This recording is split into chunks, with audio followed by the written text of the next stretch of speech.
Hello.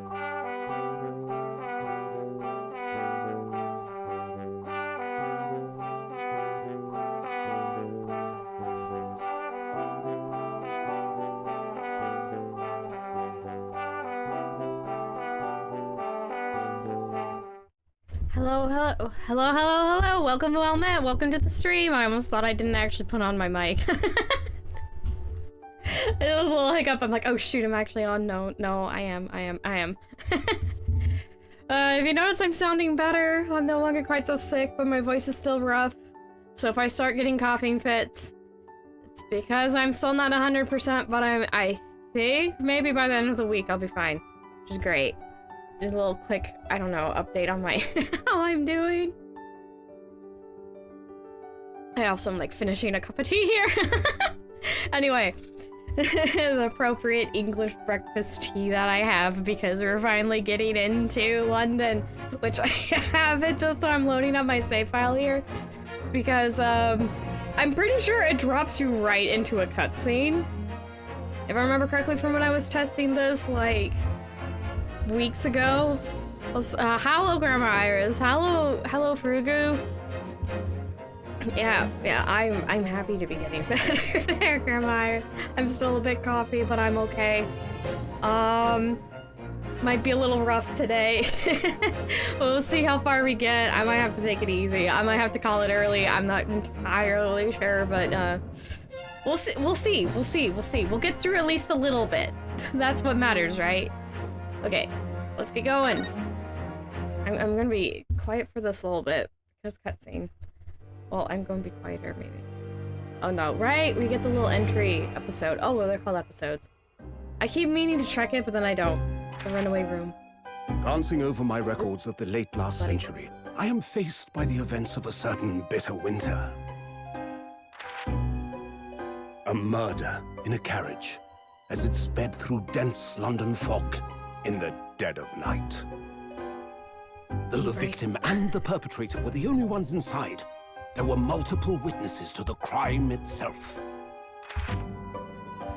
However, none could have imagined at the time that such a seemingly obvious case as this would end in such a horrendous manner.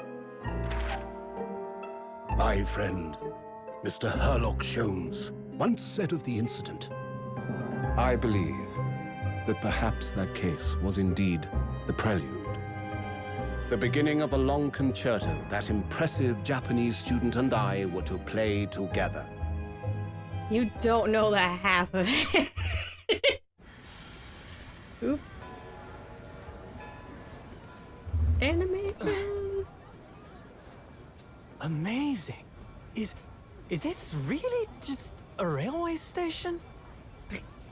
Railway station or not, I've never seen such an enormous building before. And look at all the steam locomotives. This country is incredible. Pros and cons. Just realized that's one key. I'm looking at the backgrounds. Ooh.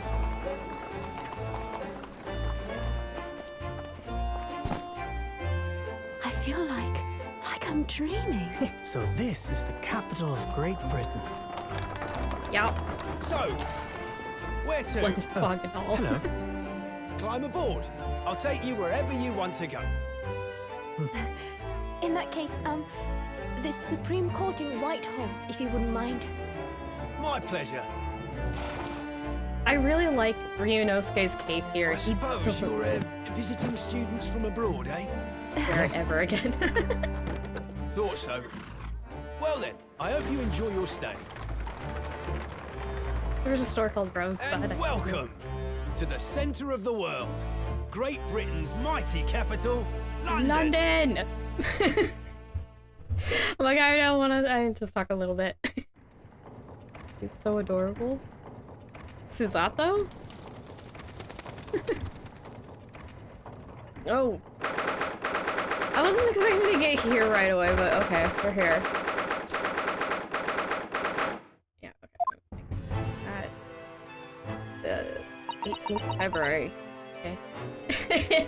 The room's big and there's a lot of books, let me guess, Susato? It's an incredible place. It's so imposing. It's almost suffocating. This place is breathtaking. It looks like a fortress. There are some stone buildings like this in Japan now, of course. They've only been built in a few short decades since we opened our borders to the outside world. An authentic example like this has quite a different impact, wouldn't you agree? A far cry from the wood and paper most of our buildings are constructed from. It's certainly unfamiliar. That's what happens when you travel to the other side of the world. One would, I mean, honestly, people who go to the other side of the world and get surprised that everything looks different, I kind of look at them and be like, how unworldly are you? This place is just stifling bad vibes. I know, right? It doesn't help. Like, look at the box art for this. And you have, I think we're about to meet him.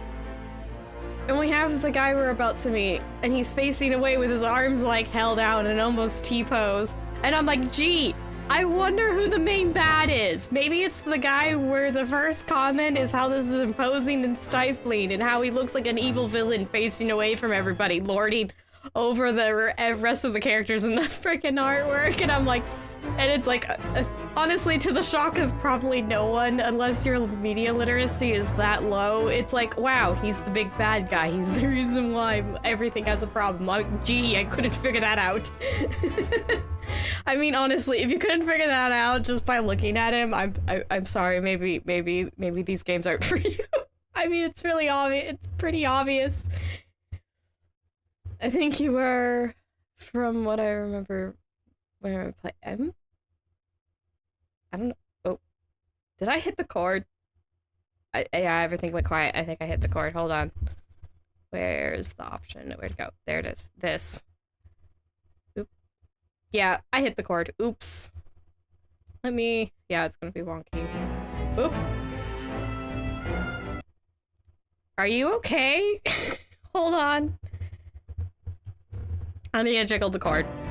Oops. Technical difficulties. Are you registering it now? It's none of that. Oh, great. Now, nope. I didn't do anything. Okay, I don't know what's going on, but it's fixed. Okay. I'm just gonna scooch us over a little bit. I'm not going to touch that. Apparently, it's being fussy today. All right. Anyway, let's move on. But we're about to meet the very, very, very obvious I'm a villain character. Right now, he even looks. If you're an old-time fan, he even looks like one of the villains from a previous case. It's like, gee, I wonder. Gee, I wonder.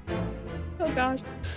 It'd actually be more of a twist if he was a good guy. Just he was like a red herring, and then we get blindsided by the actual villain. But no, it's just what's on the tin. He's a bad. It's so obvious, though. If you have any sort of, like, I've read any sort of story. Wait, did I read this? No, I did not. Okay. My prattling aside and technical difficulties. Okay, but I think there's more to the differences than just construction materials. Yeah, how you just constructed another thing. And the size. What is this place again? This is the Lord Chief Justice Office, Naruhodo-san, in the Supreme Court of Great Britain. The Lord Chief Justice. We had instructions to report here at this time, if circumstances were different. We were supposed to let the Lord Chief Justice know that we had arrived from Japan. But Kazuma can't. No. So instead, we are here in a different capacity. As envoys, to report the news of Kazuma-sama's death. Yes. And I have delivered his or her message and envoy's duty is done. So, better half, we'd have to return to Japan. If we want to remain here in Great Britain, I have to take Kazuma's place as the law student selected for the study tour. Yes, which means you need the requisite qualifications as a lawyer, which is what I've been studying for. I just want to say Ryunosuke reads way more books than his descendant Phoenix. I mentioned it before, but it still cracks me up. Because if Ryunosuke got his hands on all those case files Phoenix always keeps around because they used to be Mia's,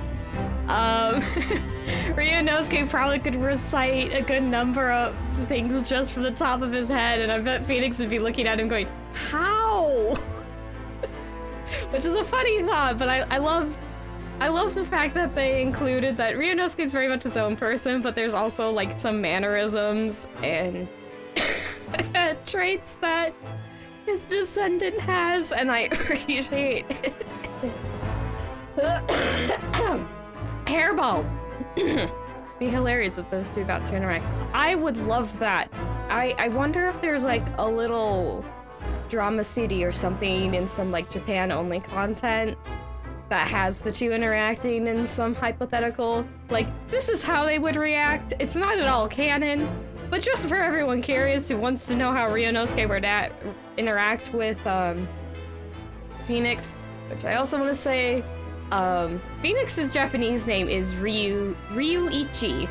So it's Ryunosuke and Ryuichi. I feel like Ryunosuke wouldn't hold it against him, per se, but still be disappointed. That feels so accurate. Okay. Here in Great Britain is the Lord Chief Justice who appoints lawyers. So it's the second reason why we're here. You have to officially...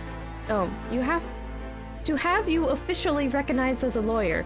Watch that up a bit. It's the only way that we'll be able to remain here in London. I almost said Japan. Oops. I hope I'm up to scratch. Okay. Yeah, this is definitely the dude. Yeah, everyone plays their bets if you'd be able to clock this guy upon sight, be like, oh yeah, he's a villain. We're about to see him. Also, you get to hear his theme song. Just tell me how, like, on a scale of 1 to 10, how obvious this guy is a villain. Okay. Oh gosh, he's gotta have like a deep booming, like, I am the authority, I lord over and everyone else's voice, which I cannot do, but let's see how close I can get. Also, I'm sick. Oh gosh, this voice is gonna make me cough so much. Okay. Good morning. Sorry for keeping you. See this guy. See this guy. Like, really? Okay, let me go. Oh. I trust you aren't too exhausted after your long journey, or long voyage from Japan? Seems I'm 1 hour, 12 minutes, and 47 seconds late. My apologies. Oh, no. Don't mention it. We've never been happier when we've been standing around with nothing much to do. How fortunate. Also, I think he has a hair bit that looks like a unicorn horn because there's a lot of, unicorns used in suits of arms for noble houses. Well, the various... in, like...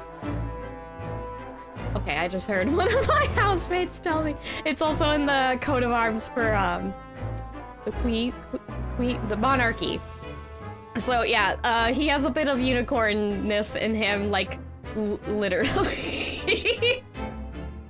And that's intentional. It's kind of everywhere in Britain.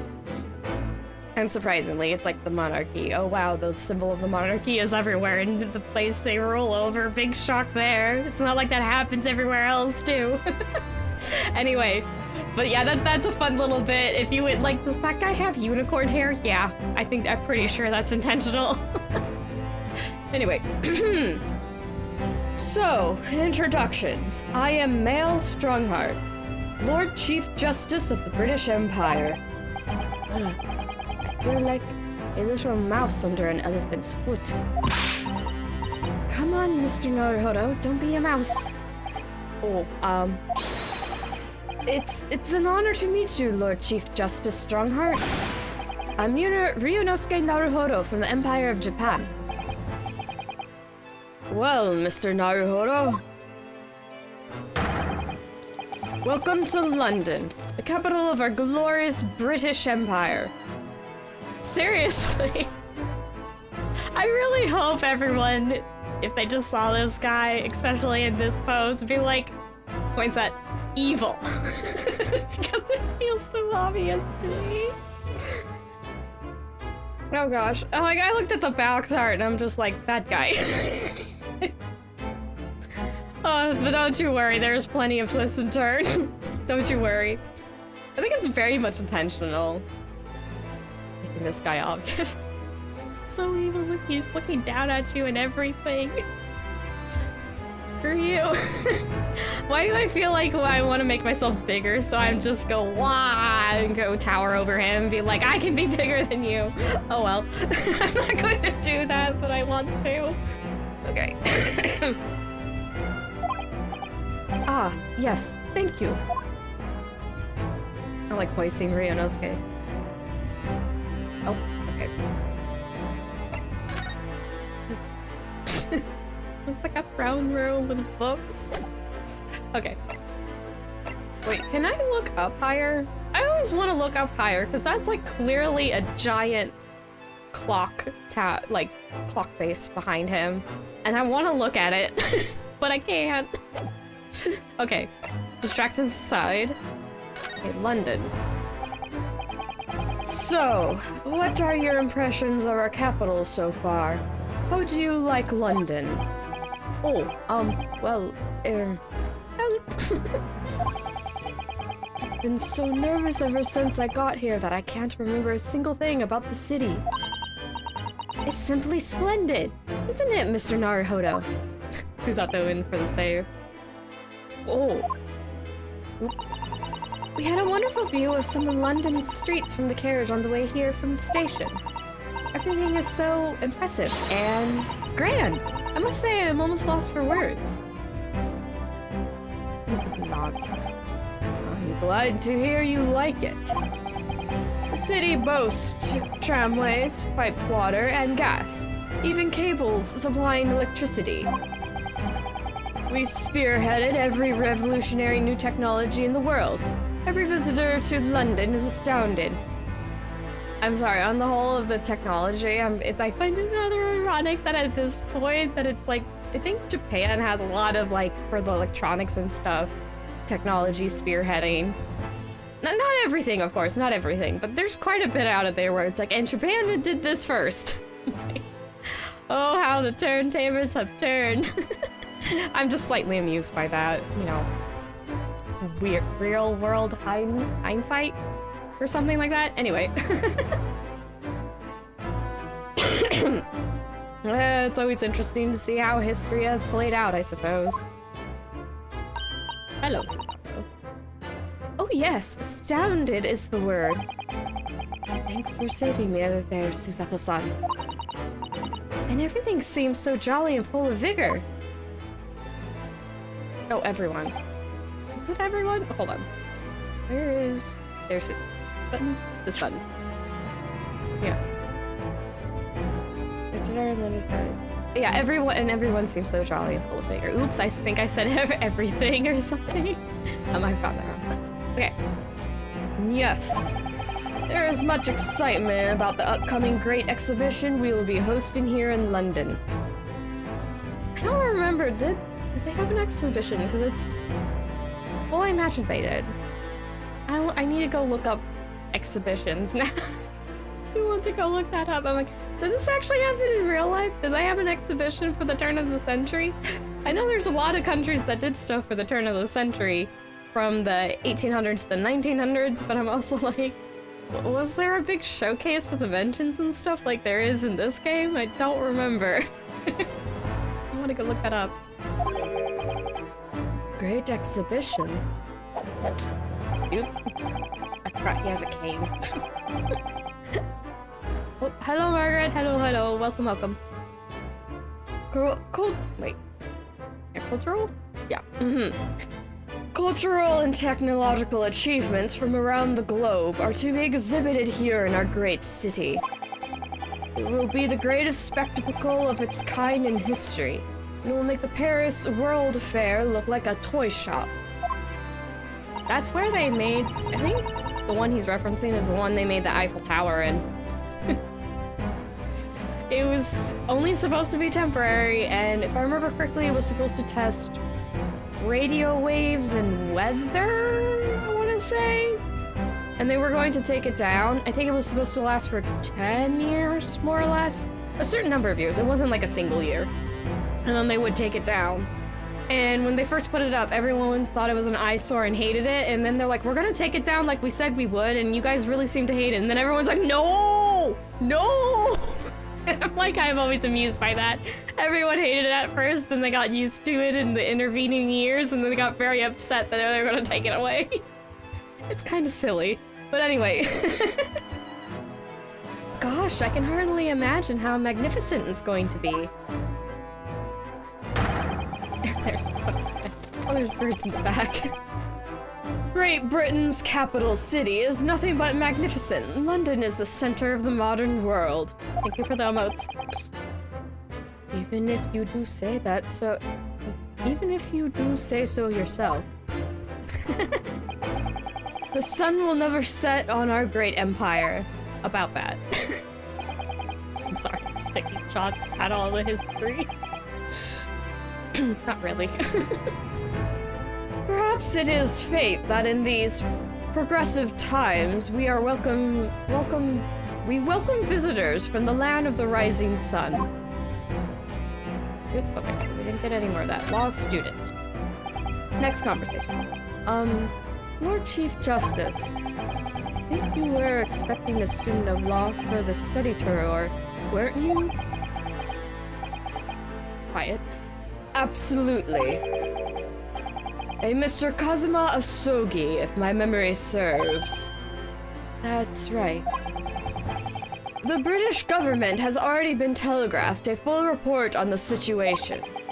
I understand the young man lost his life aboard the steamboat bound for our shores. That's amazing. The news reached him before we even arrived. Is that how telegraphs do work? My country naturally extends its deepest condolences to you. Thank you. And you honored this appointment specifically to inform me of this news? Yes. We are here in the capacity of envoys from Japan to report the sad news in person. They tell me you Japanese are people of protocol and courtesy, and I see that it's true.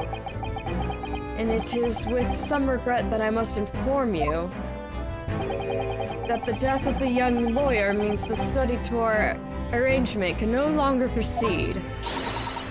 If you would just hear us out, Lord Strongheart. What do you have to say, madame?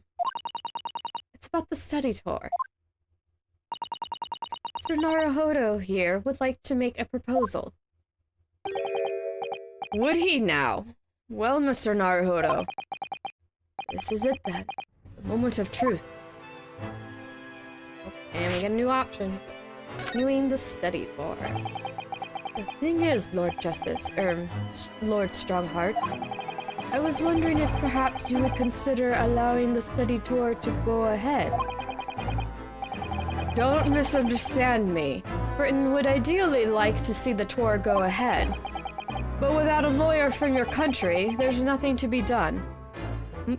Prince Albert and Queen Victoria hosted an exhibition in London in 1851 in the Crystal Palace to showcase technology and inventions of the British Empire at the time. Well, that's like almost 50 years before this game is set, so I don't think that's...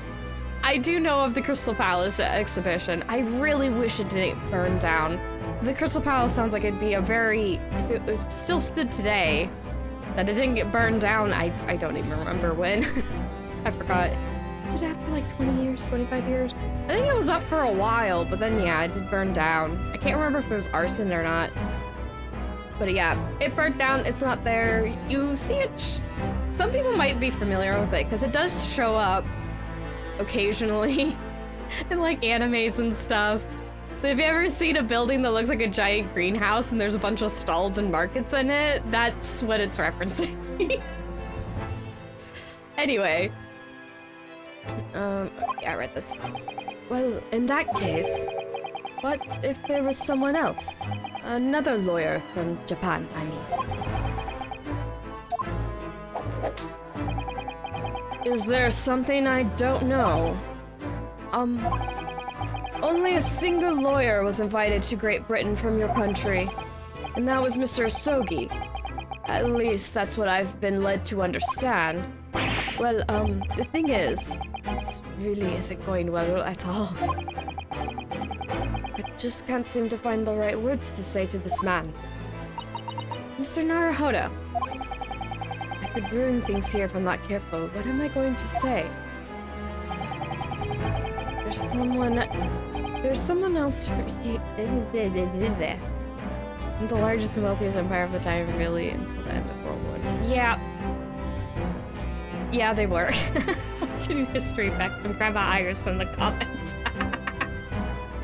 I don't know why I'm so amused. Enjoy your history tidbit of the day. You're joining in and me dropping little history bits, huh, Grandma Iris? Enjoy yourself. Okay. If there is... Why am I screwing up so much on this one line? If there is someone else here from Japan who could be described as a lawyer, it's... Well, I'm gonna choose the "it's me" option because like, there's actually no one. It's Miss Susato. I'm like, no, it's supposed to be Ryunosuke. It's me. It's me. I can do it. Is that so? I mean, I don't actually have any qualifications as such, but... No qualifications, you say? And yet you still claim to be a lawyer. I have acted as a lawyer in court before. Only once, as it happens. And I had Kazuma to help me, and I was the accused. Well, I'm glossing over the details. My heart's silent. I've been spending every spare moment on the journey here to Great Britain studying. I've learned all about British law and court proceedings while I was on board the SS Burya. The voyage from Japan is some 50 days, I believe. Not what you might call a full education. To become a qualified lawyer here in Britain, not only do you need a university degree in law, you must also complete several years of training. I realize it's far too short of a period of time, but I can't just go back to Japan. Kazuma, Mr. Asogi's journey had only just begun. Coming here on the study tour was all he thought about. I have to carry on and do everything he planned to do. I know it must sound like I have an overly inflated opinion of myself, but I would do anything to prove that I have what it takes. Any test you care to set me. Just one chance. That's all I'm asking for. Please. 31 seconds. Sorry? Your opening statement there, Mr. Naruhodo, it was 31 seconds long. Not too brief, not too protracted. A perfectly judged appeal, I would say. Which is a skill that would stand you in good stead as a lawyer. Oh, thanks. So, you're willing to put those words to trial, are you? Well, I'm all for entertainment. Uh-huh. But let me ask you one thing first, sir. Yes? You said you intended to do everything Mr. Asogi planned to do. Are you firmly set on that path? Well, yes, that is my intention. I see. Am I imagining things? Or did his expression just alter a fraction there all of a sudden? He's very hung up about what Asogi wanted to do. Oh, that does remind me. Asogi was saying there was something else he wanted to do on this tour, something he had to tell Ryunosuke, but he would tell him, I think he would tell him once they got to London, which obviously didn't happen. So there was something else Asogi wanted to do. Wonder if Strongheart knows. Very well. You have your wish. I'll give you a chance. A test to become a specially certified lawyer. Yay, I got through the sentence. Whether you pass or fail is entirely down to you. Really? Yep. New dialogue. Test. So, what form will the test take exactly? Tell me, Mr. Naruhodo, what do you consider the role of a lawyer to be? Well, defending people, of course. Well said. So, let's have you defend someone. Huh?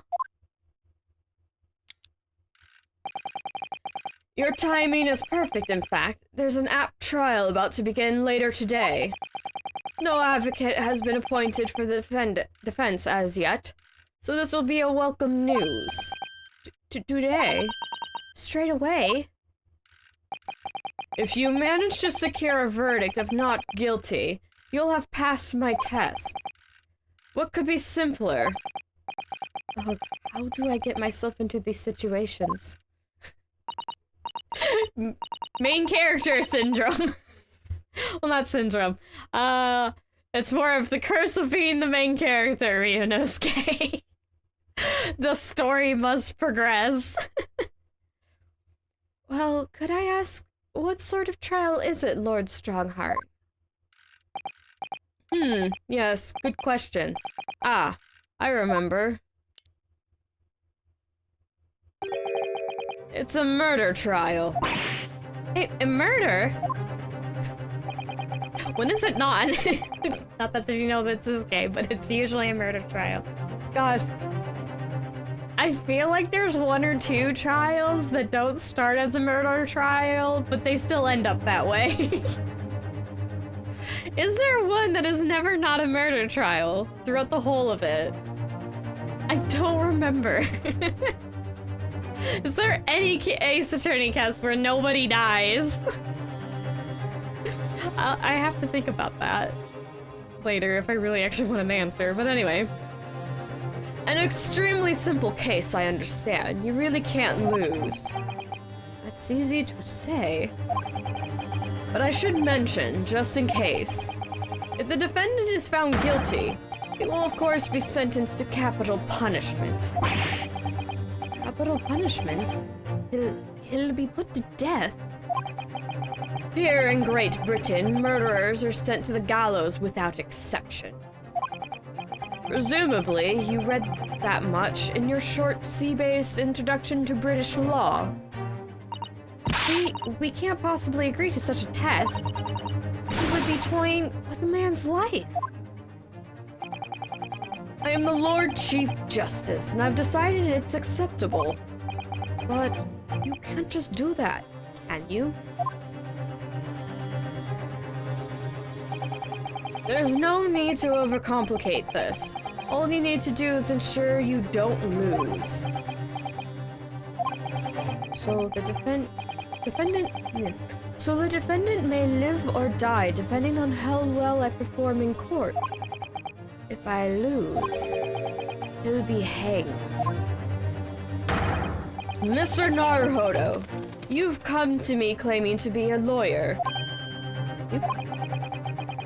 If you want me to take you seriously, you need to prove you're willing to do a lawyer's job. If you say you intend to see through the will of your compatriot, Mr. Asogi, I would like to understand just how far you're willing to go in order to make that happen. He's testing my resolve. What's the matter? You've fallen silent. I'm sorry, but time is pressing. The trial begins shortly. I need an answer from you now.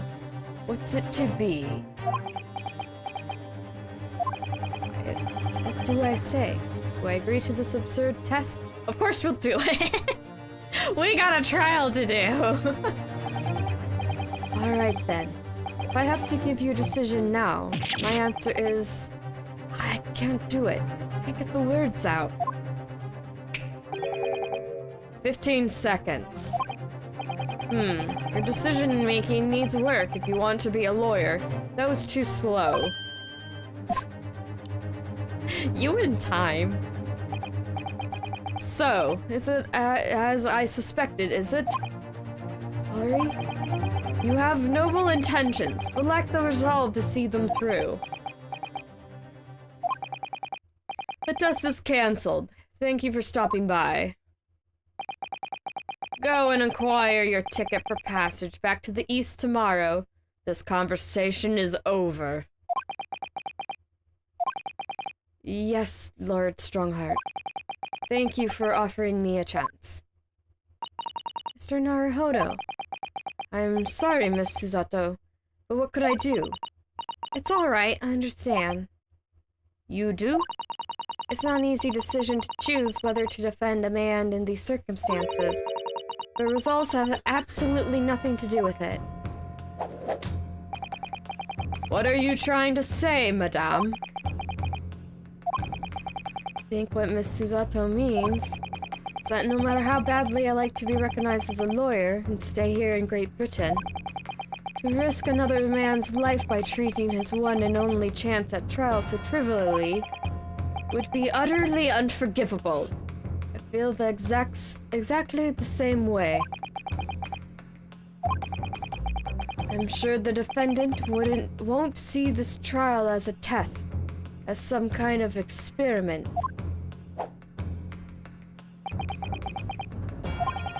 A lawyer might fight for his clients in court day after day, but for each one of those clients, the particular day they stand in the dock may be the only chance they have to fight to prove their innocence. No, I was wrong. I'm not qualified to do that job yet. I'm sorry for wasting your precious time, Lord Chief Justice. You... Wait, Mr. Naruhodo. Oh, was there something else? It's approximately 20 minutes by carriage to the Old Bailey from here. If you leave immediately, you should still be there in time. But I just said that... I was quite serious in what I told you. The defendant in this case has literally no one to advocate for him. What? At this point, he can't hope to find someone to represent him. The trial will begin without a defense. And if that happens, there's only one possible outcome. You'll receive the most severe sentence the judge can pass down. But that's awful. But that is the truth. Why does it have to be like this? Quiet. Please don't expect an answer to every question. The cold hard truth of the matter is that there's only one person now with a chance to save this man from a very miserable end. And that is you. I'm really his only hope?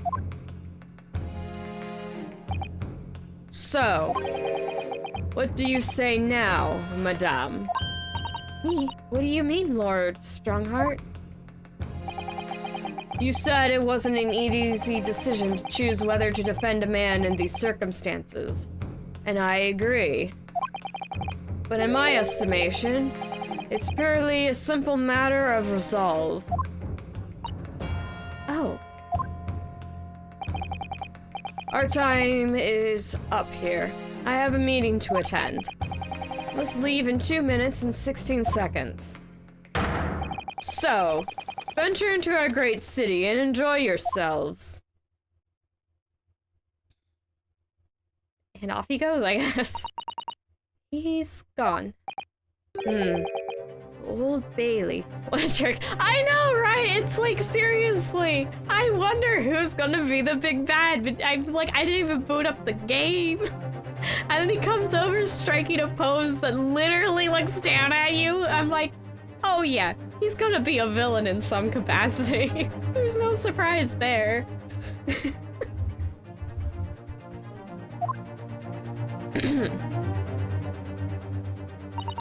If we're going to do this, Mr. Naruhodo, we must leave at once. Do I talk to you? Okay, yeah, what to do? Miss Susato, can I ask you something? Careful, from this position I can perform a Susato takedown in an instant. I know. Mr. Naruhodo, you heard Lord Strongheart. The trial starts immediately. Eminently. Not immediately. Eminently. If I need to throw you, I will. You know, you could just say, I think we should hurry to the courtroom. If you need to ask me anything, and I'd better wait until we are at the Old Bailey. Okay. We'll just go.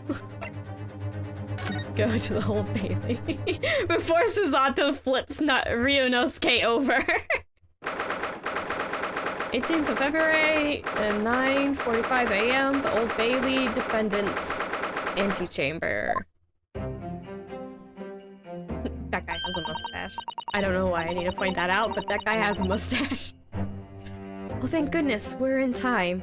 There's still 15 minutes until the trial begins. I never knew a horse-drawn carriage could go so fast. I thought my teeth were going to rattle loose. Did you hear what I said to the driver when we climbed aboard? Get us to our destination in 5 minutes, driver. And there's a guinea in it for you. It's one of my favorite lines from the Herlock Sholmes stories. It works quite perfectly. I'm not sure why you're so pleased. Thought we were going to die. And we had to pay gold for the privilege. Well, at least we arrived here before the trial started. Yes, I suppose there's that. Anyway, I don't understand it. The court clerk said the defendant should be here. There's no sign of him at all. Painting. So, this is the Old Bailey. In this room for defendants to wait in is grand. Are you alright, Mr. Naruhodo? I'm feeling tense, that's all. This place gives me the same sensation of foreboding that I remember from the Supreme Court in Japan. An oppressive air, almost as if the building itself is going to crush whomever is about to be sentenced. It feels like only yesterday I was the one about to be crushed. Yes, whoever the man you're to defend, I imagine he's feeling very alone at this moment. Top of the morning to ya, madame. Sir? Hello. What are yous doing following me here? Things are fair despite that, are they? Sorry? Would you look at those expressionless faces? From the east, are yous? Is it pronounced yous? I think it is. We're from Japan, yes. Ah, Japan, is it? Right, say no more. So, how much do yous need? No, we're not here because... No need to explain, fella. Been here myself, so I have. No place to go, nothing to eat, barely a penny to your name, and all the while a strange, faraway land. Well, actually, we haven't found a place to stay yet, no. Thank you for the emotes. What are you doing? 'Tis grand, 'tis grand. Let me start by giving yous 1,000 guineas. Say nothing now. 1,000 guineas? Please, Miss Susato, you don't have to shout. But 1,000 guineas is is enough to build an entire mansion in the most prestigious area of Tokyo. What? Ryunosuke doesn't know the money cost of money here, apparently. He doesn't know the conversions. There's nothing to me at all. I like to ensure I have sufficient funds to weather a rainy day, you see. I have enough wealth to buy the city of London or 2, or 3 times over. Would that much rain even fall in one day? Well, even so, we couldn't possibly accept such a large sum of money. Oh jeez. It hit me in the eye! It sure looked like it did! Don't get me wrong, fella.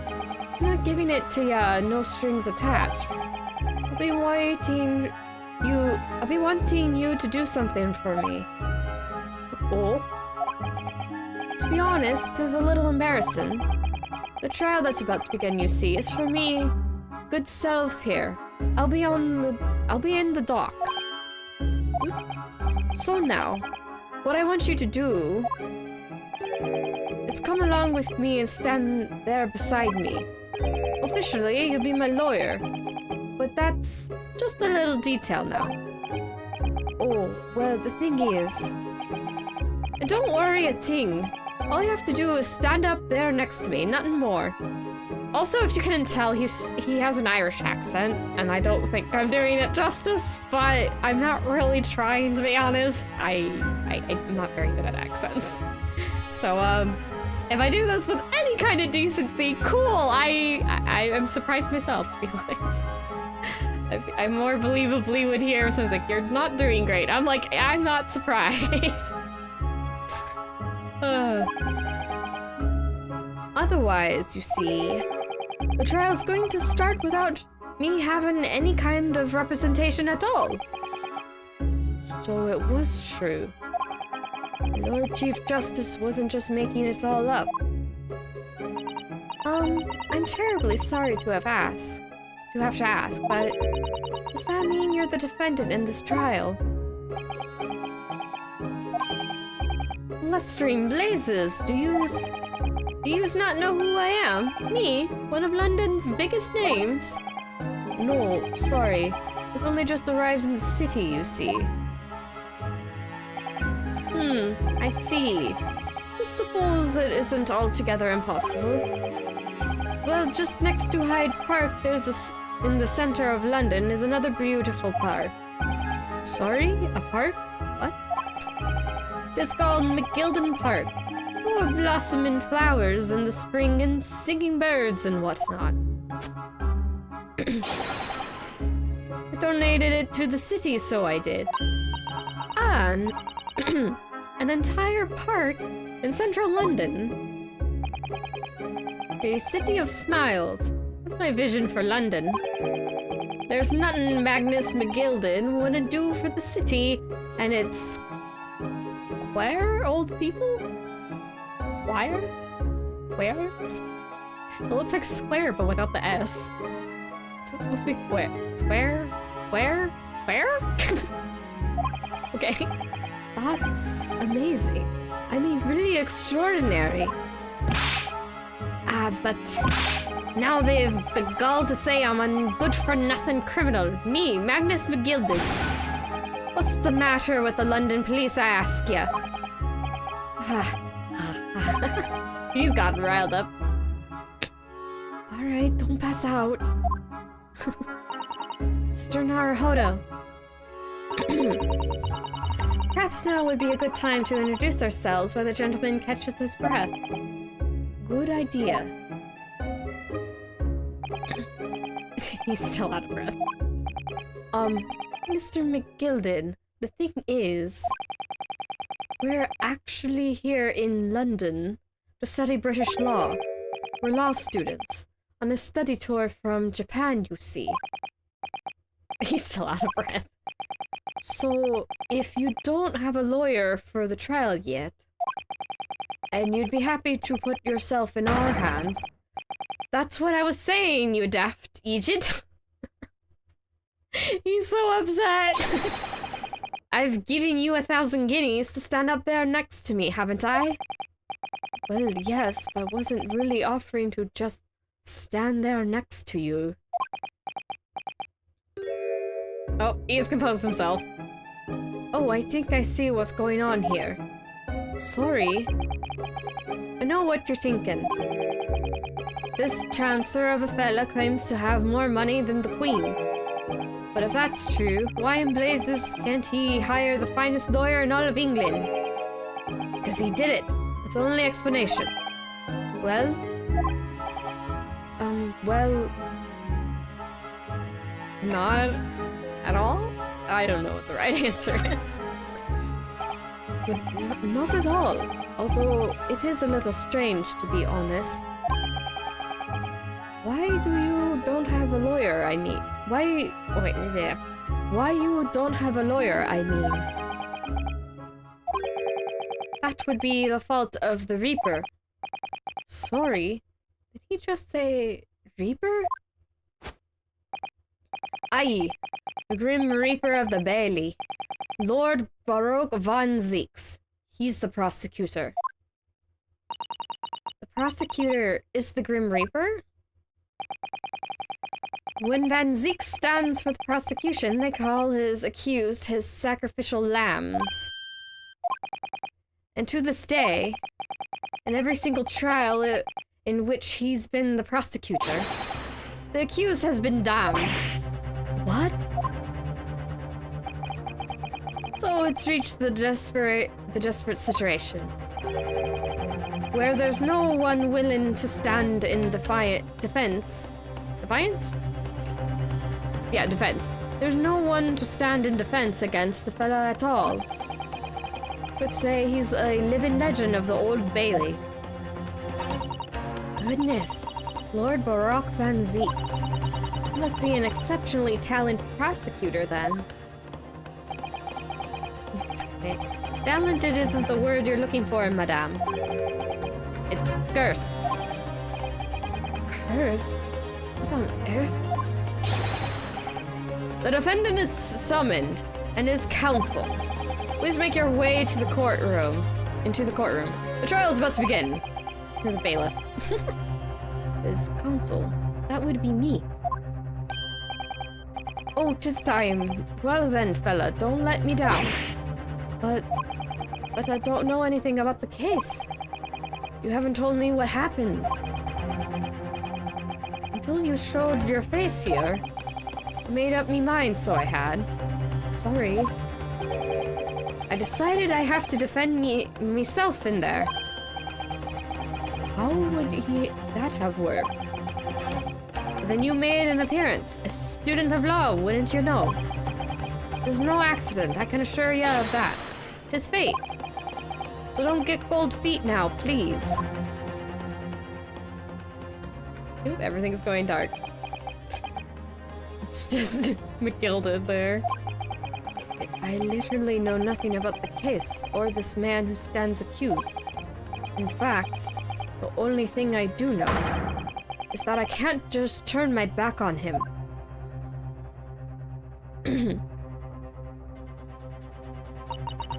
Mr. Naruhodo, the man has no one. He'll have to stand alone in that courtroom, armed with nothing to defend himself. Yes, something that Kazuma would never have allowed to happen. Counsel for the defense, what are you doing? You're late to start the trial, you will lose your right to stand. I'll be right there. Yep, to the courtroom we go. It's happening then. My first trial in a British court. I hope you're watching over me, Kazuma. Because I have no idea how I'm going to manage this. Ryunosuke. Don't worry, you got somebody who's been here, done this before.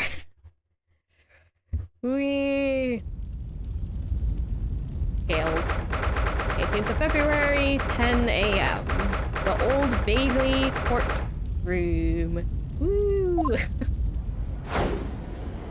Here is the first look Everything. Oh, geez. The chat box was in the way. He was blocking Ryunosuke and Susato. Oops. So, this is the highest court in Great Britain. The Old Bailey. Centuries of history in this place is political, isn't it? It's so different to the Supreme Court in Japan. It feels both imposing and serene at the same time. The atmosphere almost makes words redundant. Whatever the country, determining a person's guilt or innocence is always a solemn affair. Wait until you see some of the courtrooms and later in the other ones. Interviewing a parrot.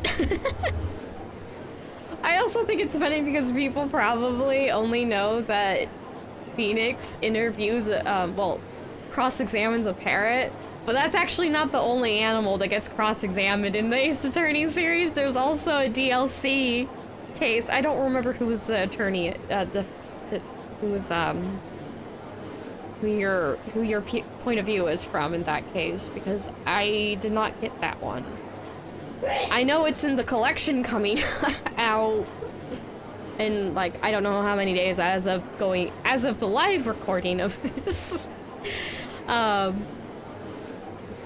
So what is it, the 26th? About 10 or so days, somewhere in there. But yeah, you cross-examine an orca. So we have a parrot and an orca that have been on the stand. I think there's been other things that get cross-examined that are really bizarre. This series is fun. It knows when to take itself seriously and when not to. It's great. Anyway, may I say something, Mr. Naruhodo? Oh, yes, what? Oh, jeez, he's so wrong out. We got this look again. Your eyes look ready to pop out of your head again. I know, but I just can't help it. He's like, I'm very stressed out right now. Oh, hi, Baroque. Baroque? No, it's Baroque, I think. It's not Baroque. I keep wanting to call him Baroque. I think it's Baroque, though. In the name of Her Majesty, the Queen, I hereby declare this court to be in session. This is the judge's voice, apparently. We are here today to determine the guilt or innocence of Mr. Magnus McGildy. I call upon the counsels for this prosecution and defense to declare their willingness to what was the accent on that? Willingness to proceed. Standing like a vampire. Fancy. Wait, was it Zeeks or Zykes? I don't remember the pronunciation. I don't think I pronounced it correctly. There is a voiceover where it does pronounce his name, but there's like one voiceover of his name in this entire series. I never remember it. Anyway. Oh gosh, what voice am I going to give Zeeks? I don't want to give him a deep voice, like strong, big, booming, imposing voice. Oh gosh. What does he sound like? I should know what he sounds like. I've listened relatively recently to a clip. Okay, well his voice might change once I figure out what his actual voice is, but... Noble, spooky vampire man voice. The prosecution is fully prepared. That must be the Reaper of the Bailey. He really does look fully prepared to dispatch his next poor victim to the underworld. Ah, gosh, tickled my throat. Give me a second, I need to get some water. Okay. Okay, no, actually maybe a bit more. Sometimes when I'm drinking water, I think of a little gift video, yeah. Little short video of the snake drinking water, and I'm like, cute little snakey getting his wawa. Just pops into my head. Okay. Here for this. Counsel for the defense, you appear to be Eastern. Do you speak English? Huh? Oh, yes, of course. Sorry. But he asked if the defense was ready. And I couldn't be further from ready if I tried. Those eyes please me. Nipponese. They shroud your fear, your doubt, your trepidation. They run wild, clinging to some phantom notion of courage. The quintessential look of a sacrificial lamb. Cold shiver just ran down my spine all the way to the tips of my toes. Now, Mr. McGilded. Yes, my lord. You stand accused of murder, a capital offense. You could be sent to the gallows if found guilty. Are you quite sure you wish to entrust your defense to this foreigner? As I've always said, my lord, 'tis granting to give opportunities to the young. Even if the fella is a student from some little island off in the Far East. 'Tis not the British way to ignore the dangers to yourself and give those less fortunate a fair chance. I like to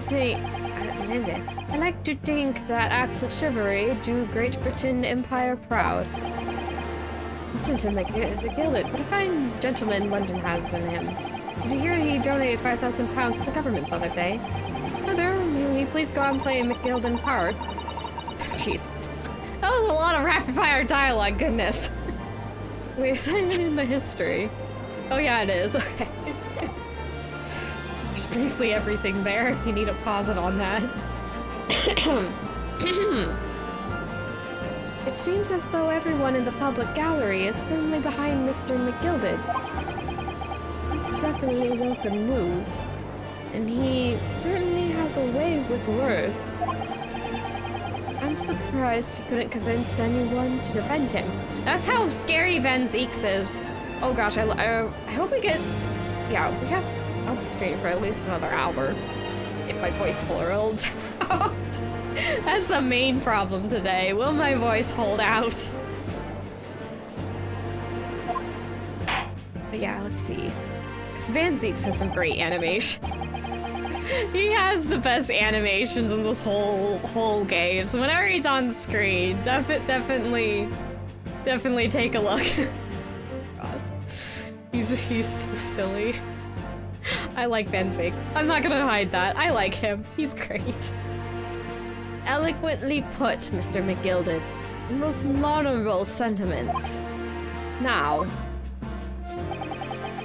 ladies and gentlemen of the jury, I'm sure I hardly need remind you that you 6 members of the public have been selected for your impartiality. Are you ready to proceed?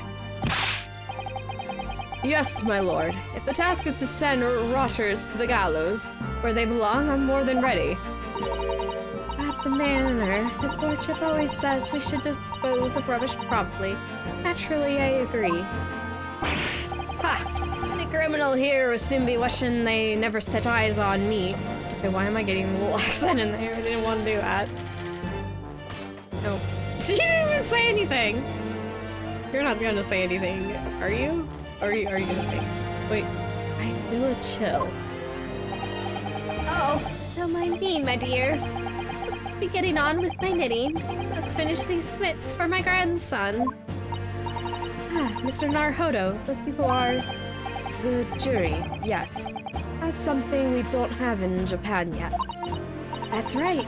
I've only ever read about it. But here in Great Britain, the court's final verdict depends on the opinions of these 6 jurors. The judge passes sentences according to the law, but the jurors demand guilt based on common sense. So the defendant is ultimately judged from 2 completely points of view. Welcome to, like, the most interesting dynamic in this game. You have so many people to convince. So we actually won't, I think, get to see much of the judge a lot because we have the jury here.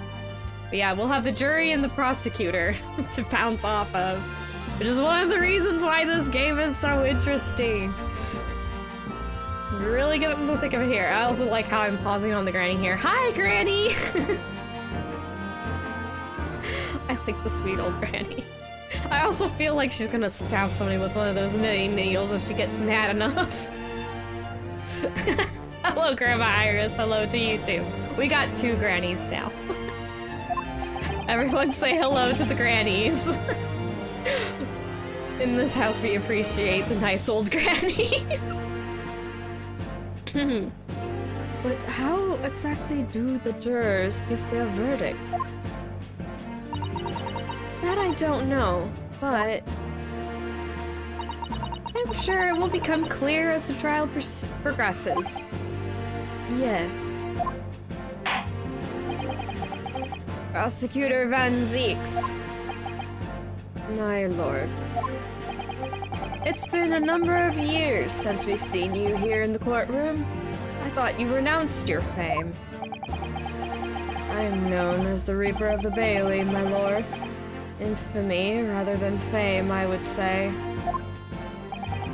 But yes, 5 years have passed since I last spread my wings in this capacity. Not getting away the vampire accusations, are you? You can go to flap off with your bat wings there, Van Zeeks. Oh gosh, that's... I have a very distinct image in my head of that, just a silly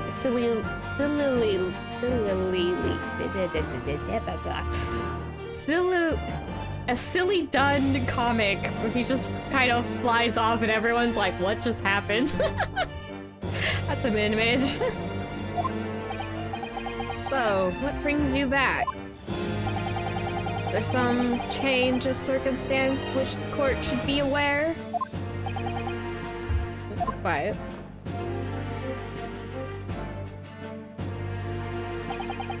That's about. I leave that to your imagination, my lord. So, the Reaper has been out of action for 5 years? Why did he have to choose the day of all days to make a comeback? Don't lose heart, Mr. Naruhodo. As you wish, sir. The court nonetheless welcomes your return. Now then, opening statements, I think.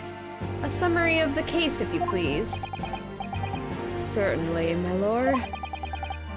As your lordship is aware, this is a case of overwhelmingly simplicity. We must be the only ones here who aren't aware. The incident took place in the late evening. 3 days passed. Hour or some minutes after 10. I'm sorry, I'm getting distracted because always with this, I can't tell if he's looking up to just like address everyone in the room or if he just doesn't seem like he's looking at the thing he's holding. It almost looks like he would be holding this to the room and then like reading it out from memory. I'm always unsure of what he's trying to look at. He looks so sad. I just noticed that too. Sad man, sad boy. Anyway, the victim was a maker of building bricks, known in the community as thrice-fired mason. Sorry? Thrice? He was a very accomplished craftsman. The bricks he fired were said to be almost indestructible. Ew. Warning. Depiction of corpse. Maybe I should have mentioned that in the beginning. I suppose. Sorry. Sorry, I just walked past and just laughing. I'm like, maybe I should have given a warning that this is a murder mystery. We're going to see murder. There's going to be blood. Yeah, maybe I should make a warning for all of it. Come to think of it, maybe I should put a warning in the descriptions of all these videos. I have to do that. Hold on. Let me grab a sticky note. I'm gonna leave myself a message. Warning. Warning. Just put Ace Attorney. I'll understand. Warning Ace Attorney. That's good enough for me. There we go. There's a little note. I'm like, maybe I should put warnings in the description so people have a heads up. I mean, I would hope people would have understand that before when they're talking about a murder thing and we're trying to figure it out, that this would be kind of par for the course, but maybe I should be just extra careful. I did that verbally before, but I forgot to do it this time. Oops. Sorry.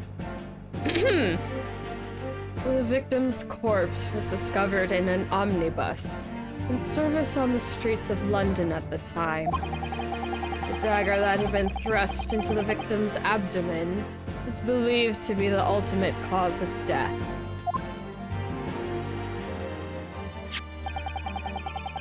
Here's the autopsy report from an investigating medical officer at Scotland Yard. Edgeworth updates the autopsy report. I'm sorry, I had to make that joke. Thank you, counsel. I shall accept that, and the photograph as evidence. Added to the court record. Ooh. And the photograph. 2 pieces of evidence.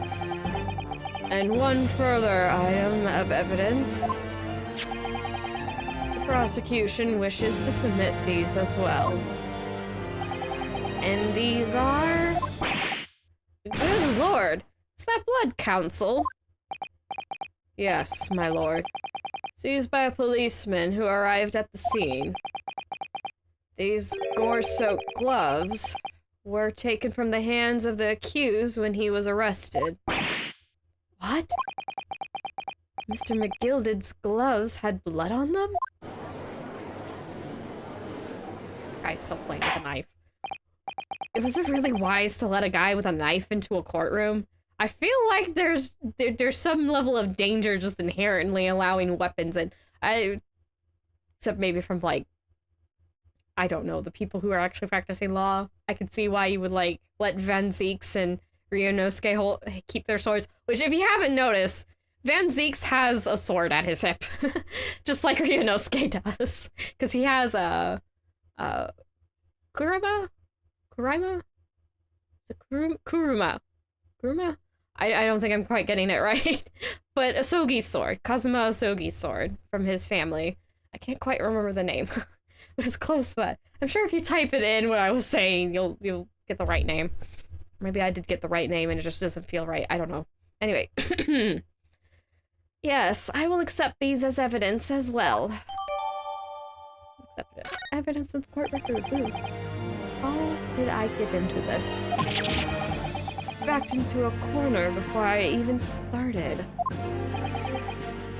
Continuing. According to the driver of the omnibus, there were only 2 passengers traveling inside his vehicle at the time. Only 2? Obviously, one of those passengers was the deceased brickmaker, Mr. Mason. The other was the accused, Magnus McGilded. I just make him sound tired all the time. I should have put it. There was an exclamation point. I should have made him sound a little more upbeat. Okay.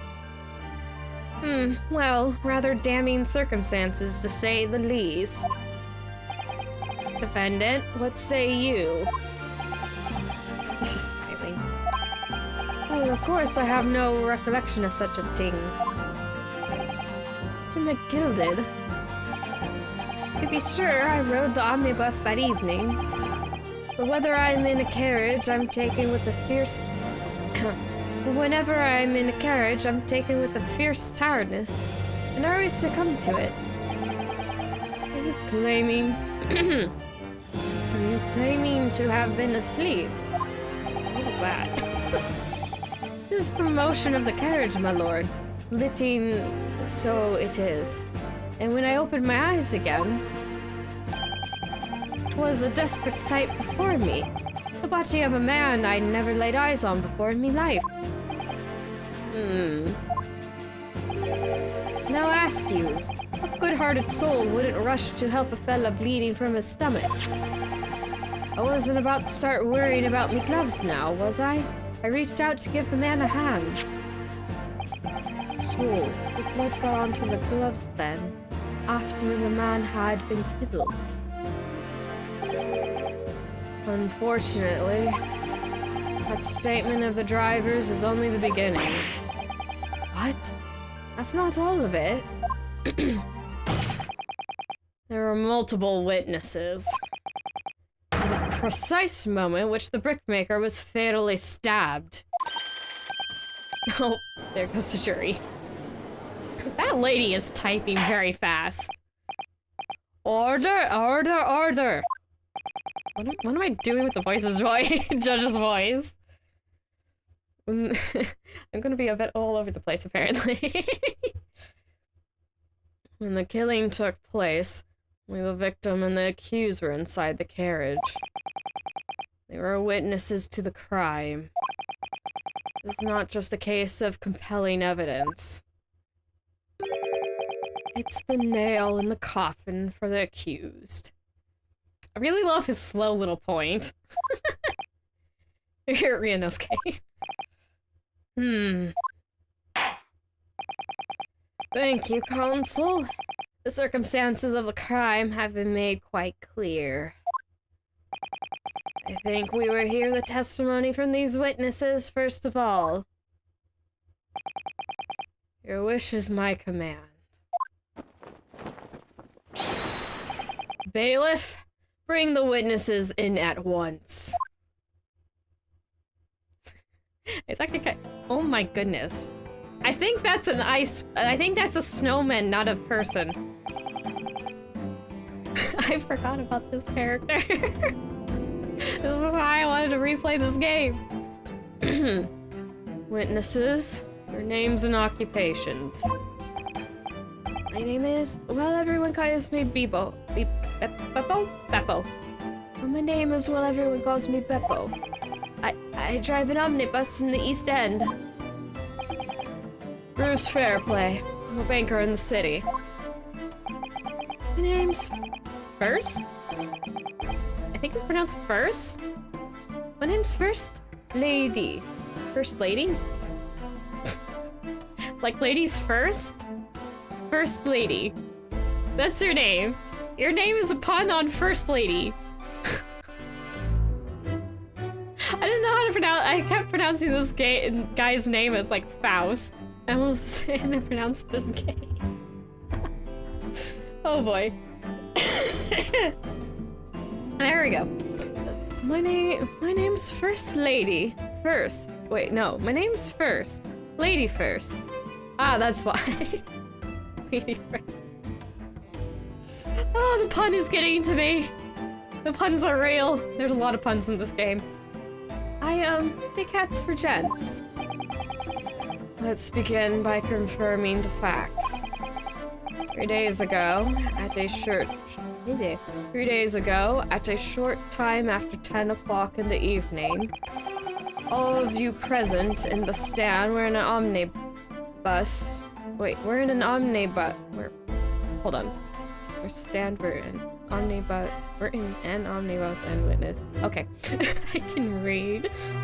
All of you present in the stand were in an omnibus and witness to the aforementioned incident.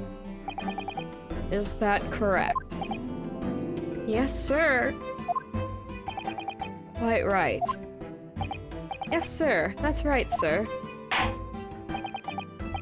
Is that hit on your gavel? I missed all that. Very well, then. Let's proceed to your formal testimonies, please. Each of you will tell the court precisely what you saw. Okay. Witness testimony, and then it's on to the cross-examination. What the witnesses saw. It was the last bus of the evening, so I had a few customers. Oh wait, so I had a few customers. I remember it well. The victim and the man accused of killing him were sat next to each other inside the bus.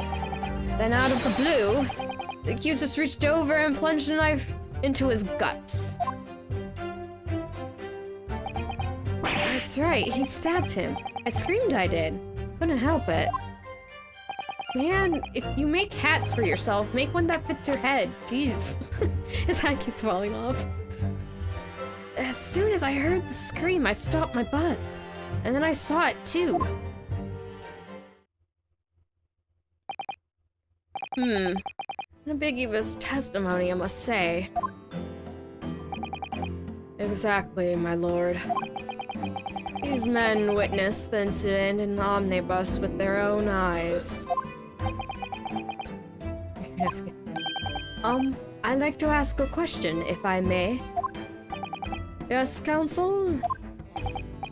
Well, this testimony makes absolutely no sense to me whatsoever. Why not? Well, the incident took place inside a moving carriage, didn't it? As has been clearly stated from the outset, yes. Well, in that case, how could those two witnesses possibly have seen what happened? There's no way they could have seen the inside of the moving carriage. I believe your newness to Britain is in full highlight right now. It's being very highlighted right now. How quaint. I'd read that civilization in Eastern Island nations was a good century behind our own. You're here in London yourself. Are you really so ignorant about our omnibuses? Huh? Tell me, my Nipponese friend, have you ever traveled in an omnibus? Well, no. We, only arrived in London this morning. No matter. I've arranged for all of us to see for ourselves. The actual scene of the crime, that is. What do you mean? Actual scene? How? A carriage is designed to be moved, after all. Presumably, you understand that much? Benzies is like, really? Why is this child here? Yes. The omnibus in which this bloody crime took place is here today. This very building. Here? What? The entire carriage. Bailiff. Bring forth the stricken omnibus. Pose. And he's like, get the carriage. There it is. Omnibus. On Fifth Avenue. Oh, can you see from here? No, you can't. So, that's an omnibus. The omnibus. Can't believe they could bring something so enormous in here. Great Britain's courtrooms are amazing. As you can see, omnibus is pulled by 2 horses. It can carry up to 8 passengers. 4 passengers seated inside the enclosed cabin, and another 4 on the rooftop deck above. Every Londoner knows. The best views of the city's architecture and sights are to be had from the top of an omnibus. And I should point out to our foreign guest that there's a skylight in the roof, allowing a view of the interior from the seats above. Ah, skylight. Oh! The penny drops at last, I see. These 2 gentlemen were occupying the rooftop seats on this omnibus when the murder took place. That is how they came to witness the grim incident. Through the skylight. Ah, that makes perfect sense. Well, Consul, this is a first. In all my years behind the bench, I've never experienced the crime scene itself being brought into the courtroom. I imagine not most crime scenes are portable. There are a number of important clues remaining inside the carriage, my lord. I would like to submit the omnibus itself as evidence. He does a little bow. That is the prosecution's wish. The judge is kind of starstruck. No, you're not starstruck. It's definitely like... Ooh, I wasn't expecting this. Very well, I see no reason why not. Omnibus is hereby formally accepted as evidence. The whole gosh dang thing added to evidence. Okay, hold on. Okay, wait, okay. This bit dialogue, I want to go. The court record now. This is gonna be fun. I can't believe it. The entire crime scene entered as evidence? Yes, Great Britain is simply extraordinary. I could help myself a lot by giving that omnibus a thorough examination. Seeing as it's here, yeah, which we're gonna do. This is fun. Let's see. You can just rotate the whole thing. It's all here. You can go under. Maybe? No. Also, it is the Phoenix Wright Omnibus. This is your obligatory reference. And I just wanted to point that out. I think the number might also be a reference, but don't quite remember, and I don't know the reference if it was one, so yeah.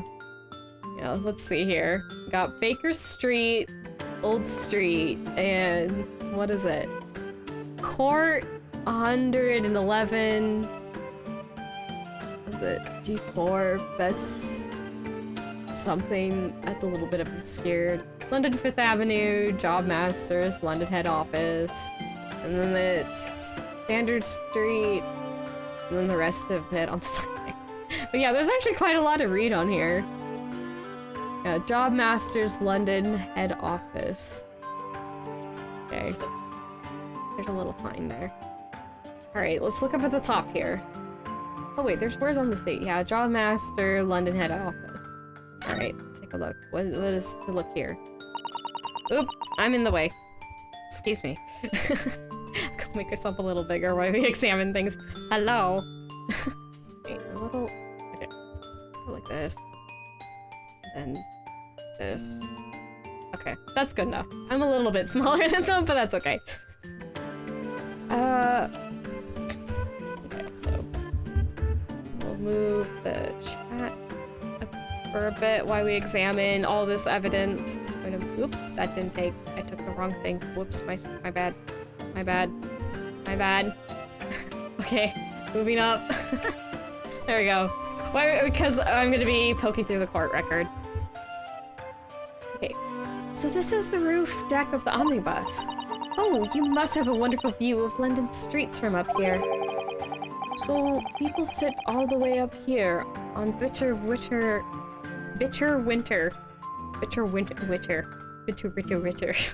What am I saying? So the people sit all the way up here on bitter winter nights.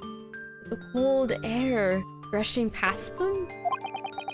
And they have to pay money to do so? I can't imagine how cold it must feel. That just made me think of something horrible. Can you imagine being dragged around the city in the freezing cold as punishment? Perhaps that is the real price you pay to stay out late. No kidding. Oh, there's no check mark for that one. Interesting. Oh right, you only get check marks for looking around in a room. You certainly can... Wait. You can certainly see the inside of the carriage through this opening, that's for sure. Yes, and there's a lamp in the enclosed cabin. So I'm sure the witnesses would have been able to see quite clearly. That's not good for us. Okay. Clicking on the door here. Just doing it sideways so you can actually see. Since we're going inside, I'm going to, like, scooch down a little bit here. By a little, I mean a lot, because I'm gonna need to see. Well, let's open the door and go inside, shall we? Scene of a murder. It's horrible. He's like, I've been through this once, I don't want to go through it again. Oh goodness, there's blood on the ground. I mean, blood on the cushion. Hello, there's this poster. What is on the poster? I'm more interested in the poster. Ah, that's a poster for the Great Exhibition that's due to start 6 months from now. There's a lot of focus being drawn to the Crystal Tower, the centerpiece of the whole exhibition. Yeah, I think we have the Crystal Tower instead of the Crystal Palace in this one. I don't think the Crystal Palace is ever mentioned, is it? I can't remember. I don't know if it is. But yeah, we have a Crystal Tower in here. That I know is not real. I don't think anyone's made an Eiffel Tower looking thingy, as you can kind of see. That's what it's depicting in the poster there. We'll get to see a better look of it, don't you worry. I don't know if we'll see it here, because we're in the Ventures part. Because this Chronicles is 2 games in 1. I don't remember seeing Rio while running Crystal Tower. You don't remember seeing Ryunosuke in the Crystal Tower. I get that. That's a Final Fantasy XIV reference. Yeah, I don't think we will find Ryunosuke. You know what? We do have the outfits at 14 that he's wearing. Somebody could totally make Ryunosuke in 14 and go run the Crystal Tower. That would be the most obscure reference, but somebody can do it. Anyway. Yeah, did I read the full of that? I don't... There's a lot of focus. Yeah, I did read that. Oh, the Crystal Tower.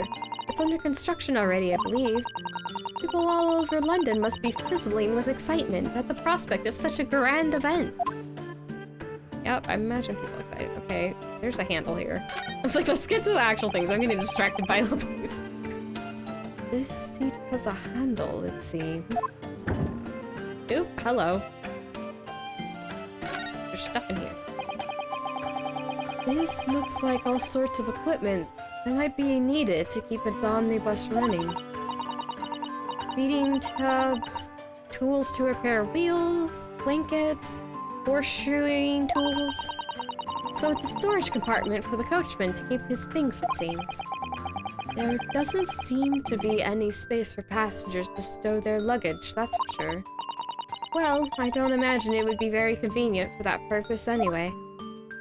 Yeah, you'd be sitting on it. Okay. Let's investigate the bloodstain. That's blood soaked into the seat. The victim's, obviously.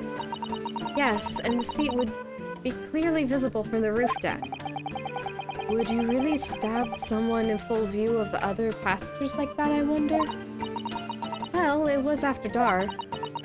There was a lamp on in here, so perhaps the culprit couldn't see anything outside through the skylight. Whichever way you look at it, it doesn't seem like it was a planned attack. Oh, there's one. What's it say here? Ah, that's a poster for the Grand Exhibition. Oh, it's another exhibition poster. Okay. Oh, is this the same dialogue? Yeah, it's the same dialogue. Okay, let's skip through this. Is there anything in the room? Okay. I see the window. Hello! It's quite a large... It's quite a large skylight, isn't it? Yes, quite large enough to afford a good view into the cabin from the roof deck. And there doesn't appear to be a handle or catch of any description. So I suppose it can't be opened. Can't be opened from inside the cabin, at least. Surprised we haven't gotten anything yet. Okay, can we go back outside if I click on this? Have you seen enough? Let's sit back outside then. Yeah. I didn't get anything added to the court record, which is interesting. I thought, like, the blood stain would be... Yeah. What's it? Oh yeah, it's on the back. On the back. Phoenix Wright Omnibus. Say hello to the Phoenix Wright Omnibus. We shall be leaving it now. Goodbye. Okay, let's look at the gloves. Yep, they are gloves. They have blood. Okay, let's just check the blood again. because that's like the only thing of interest, I guess. This is definitely blood, isn't it? Not the most pleasant sight to be confronted with on our first day in London. Well, nothing will come of grumbling now. No. By the way, is Mr. McGilded right-handed? Yes, I believe so. He was toying with a coin in his right hand a little earlier. Ha. Pity. Only been left-handed. I think blood on either glove would be fairly incriminating, really. There's nothing inside. Hello. No. Okay, so those are the gloves. Crime scene photo. I'm kind of blocking. Oh well. There's a button missing. Like, what is that little blurry fuzzy thing? Oh. Okay, we can just look. We don't get people talking. Alright, what else is there? Autopsy report. What is the exact wording? I'm gonna scooch over. Scooching over again. Yeah, victim. Thrice-fired mason. Male, age 54, occupation brickmaker. Otherwise known, I think, as a mason, or at least that's another name for a stoneworker, so haha, punny name. Time and cause of death. 15th of February. I think it was the 19th. It was a few days ago. 10 p.m. to 11 p.m. Stabbed once in the abdomen with a knife whilst journeying in an omnibus. Died due to internal hemorrhaging resulting from trauma. Lovely. And then we got our armband that says... Oh, an armband inherited from Kazuma. It identifies the wearer as a defense lawyer throughout the Empire of Japan. Oh, if I remember correctly. Yeah, here we go. Yeah, Kazuma Osogi. It has his name on it. It is Kazuma's armband. The lawyer's name is embroidered on the inside here. Look. Kazuma Osogi. This was his band, of course. He had his heart set on the study tour in Great Britain. I'm sure he would have found the truth he longed for here. But he lost his life before he even had the chance to see the place. I have such a strong sense of his hopes and dreams when I look at this armband, though. Yep. I just wanted to show that off, because I'm like, it has Kazuma's name. It's Kazuma's armband. I don't know why I felt like showing that off, but I did. Okay. Enough of looking around. I'm going to shrink back down. Oh, wait. There we go. I'm shrinking! Ah! Okay, enough of messing around. Enough messing around. I'm gonna move chat too, because otherwise it's, I think, going to be in the way. I need to move it out in the middle here. Okay. Things are adjusted again, not because I had to move things out of the way to get the evidence. Okay, yeah. Ryunosuke's like, hint, hint, go look at the court record. Okay, back to the case. Your trial. Let us continue with the proceedings, then. Your cross-examination, counsel. Pray don't expect this Nipponese stray to understand the intricacies of British courts' cross-examination rights. You taking a breath. Alright. First cross-examination in a British court. Hyping himself up. Focus, Ryunosuke. Focus! Hello! Saw. Okay, I think the first order we should do is press for information. Hold it! Yes, I think it was sometime after 10, wasn't it? Oh, yes, sir. That's right, sir. Yes, ever so cold. It was, sir. Freezing, in fact. And you had 4 passengers on board at the time. Is that correct? Yes, that's right, sir. Not all traveling in the same parts of the bus, of course, though, no. And there were no other passengers when the incident took place? No one alight, for example? You're quite right with that, sir. No other passengers like that. No, none. So nobody fled the scene of the crime, then? I have to say, the boss insists on running Boss insists on it running, he does. Every evening, the last bus of the day. But I do wonder sometimes if it's altogether worthwhile. Yes, so sorry to say. What do you mean by that? Well, with it being so cold and everything, I only make 20 pence on the run, you see. Yes, I spend that much on the way home, just to warm up again. This poor man, he's like a snowman. Okay, yeah. This guy. And you saw them through the skylight in the roof of the carriage. That's right. When you sit up on the top deck, the window's right there at your feet. You were sitting on the back. Let's see if you can see in the skylight. There's a lamp on the inside, so I had a pretty good view. The two of them were wearing hats, and I couldn't exactly make out their faces. There's not a shred of doubt in my mind that it was Mr. McGilded. How can you be so sure? Well, how can I put it politely? Mr. McGilded is a gentleman of rather small stature. I couldn't have mistaken him for anyone else. Let's not forget that when the vehicle came to a halt, only people inside the enclosed cabin were the deceased Mr. Mason and Mr. McGilded. There's no room for doubt here. I really wish there was. Then, out of the blue, the accused just reached over and plunged a knife right into his guts. I don't know why I read that line out of all of them, but there we go. You actually saw the exact moment it happened? Didn't I already testify to that? Or are the fair, decom, hardworking city bankers not considered trustworthy these days? Oh, no. I didn't mean that. Hello? Are you stuck behind the door? Hold on, I need to... Hi! Oh dear! Kitty needs help! Somebody! Little kitty. Okay. Kitty's getting help. Kitty has hairball. Hairball and coughing. I can relate to the coughing poor kitty.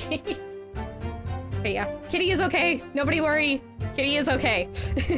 Kitty is getting help. Okay. This is no good. I've really got...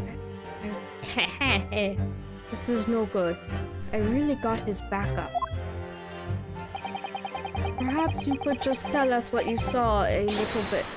My lord! Juror number 3. What is the meaning of this? My mind is made up, my lord. Completely and utterly made up. Made up about what? I don't like the stinking rich. Never have. They're always up to something or other that they shouldn't be. Every one of them. And that little leprechaun of a man is no exception. Rude. That's stereotyping Irish people. That's very rude. Well, he can't fool me. Hiya! Welcome to another system of this game. There's no point in wasting time listening to any more of this. That's my opinion on the matter anyway. Hold it. That's precisely what I was about to say. As the foreman of the jury, it's my duty to set a good example for my fellow jurors. Yeet. I'm always amused by the little flame. What is happening here? Let me see. Ah yes, it seems that's how the members of the jury give their verdicts. With fire? Oh gosh, hi, puppy. I hear you. You scared me. Rude. Apparently, yes. White for innocence and black for guilty. Even changes their seat. I want to know the mechanisms that go behind this. As the 6 members of the jury make up their minds about the case, One by one, they each cast a ball of fire into the great scales of justice, as we just saw a moment ago. It's not an ace attorney game without some over-the-top element.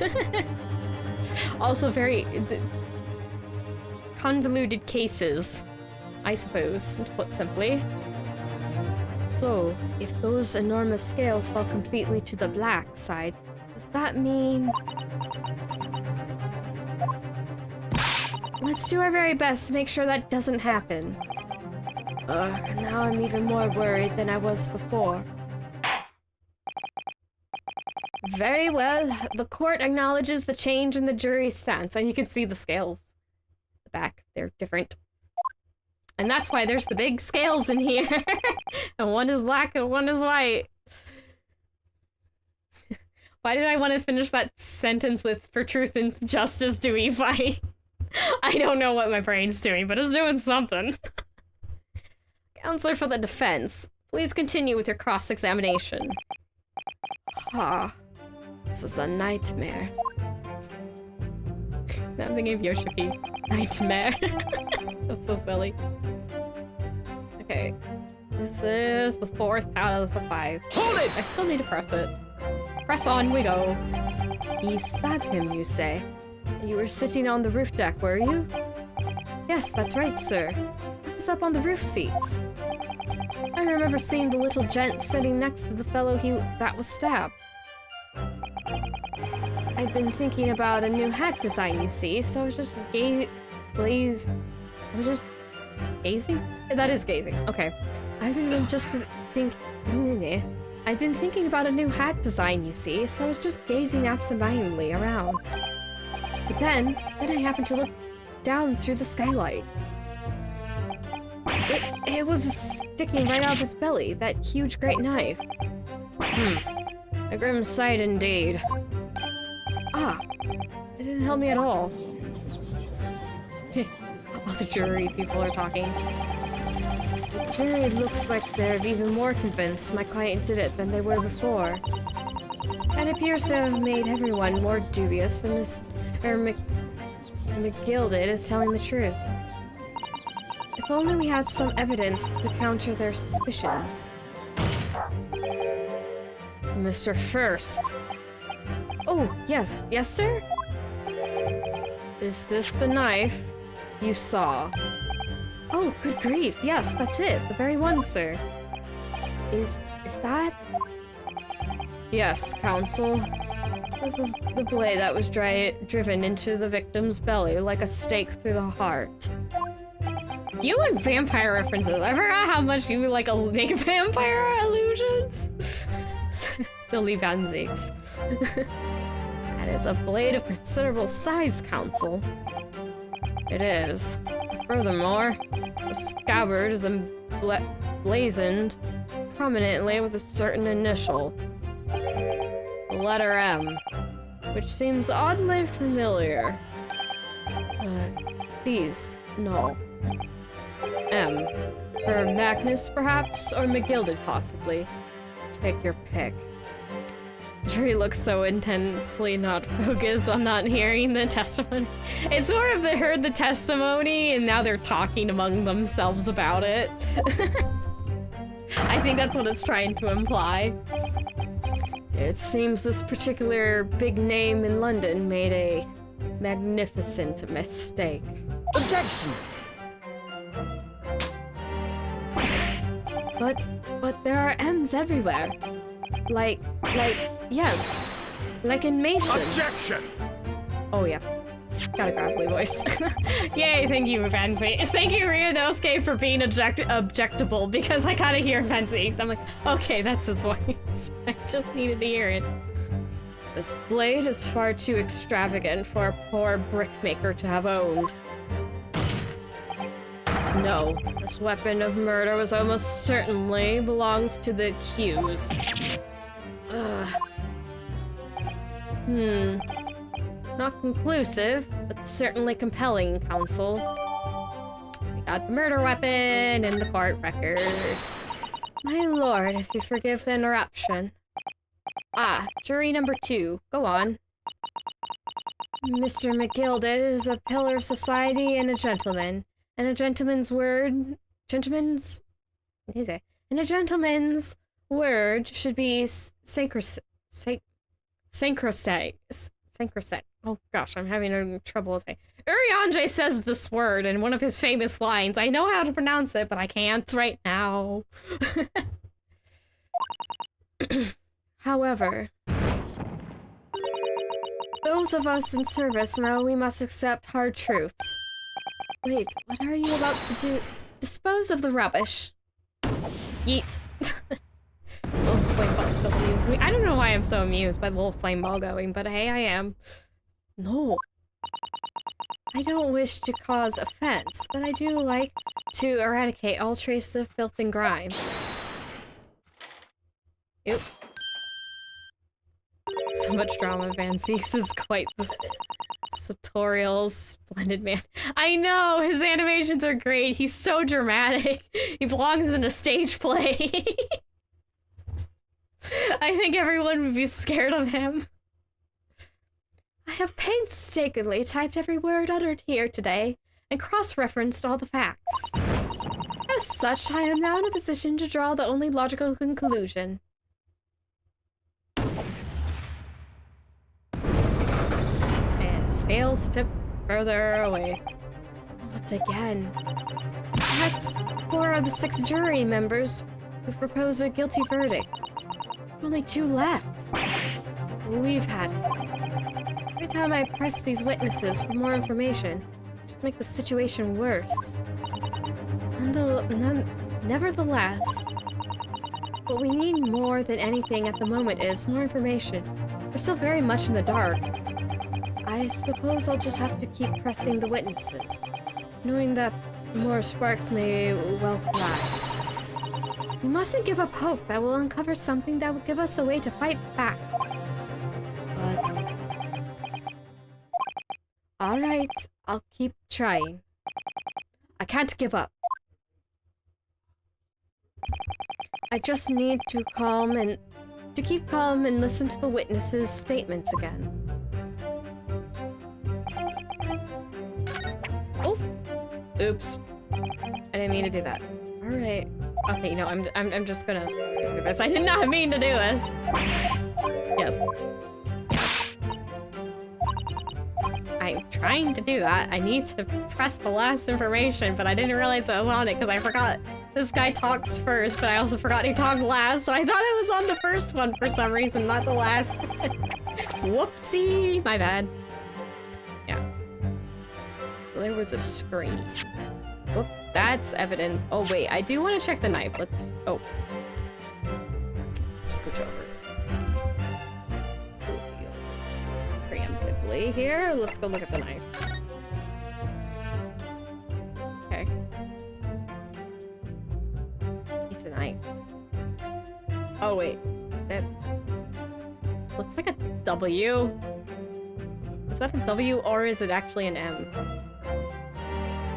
I guess it looks better as an M because it's a curl, but like this could be a W. Okay, whatever. I'm gonna just look at it upside down. Oh right, Susato's face gets covered up. Hold on. Sorry, Susato. Hold on. Hold on, hold on, hold on, hold on. There we go. Now we can see Susato. An ornate letter M. Undeniably Mr. Magnus McGilded's initial. And it's beautifully gilded too. It must be very valuable, I should think. Ah. What is it? Look at this M. If you turn it upside down, it becomes a W. This could change everything.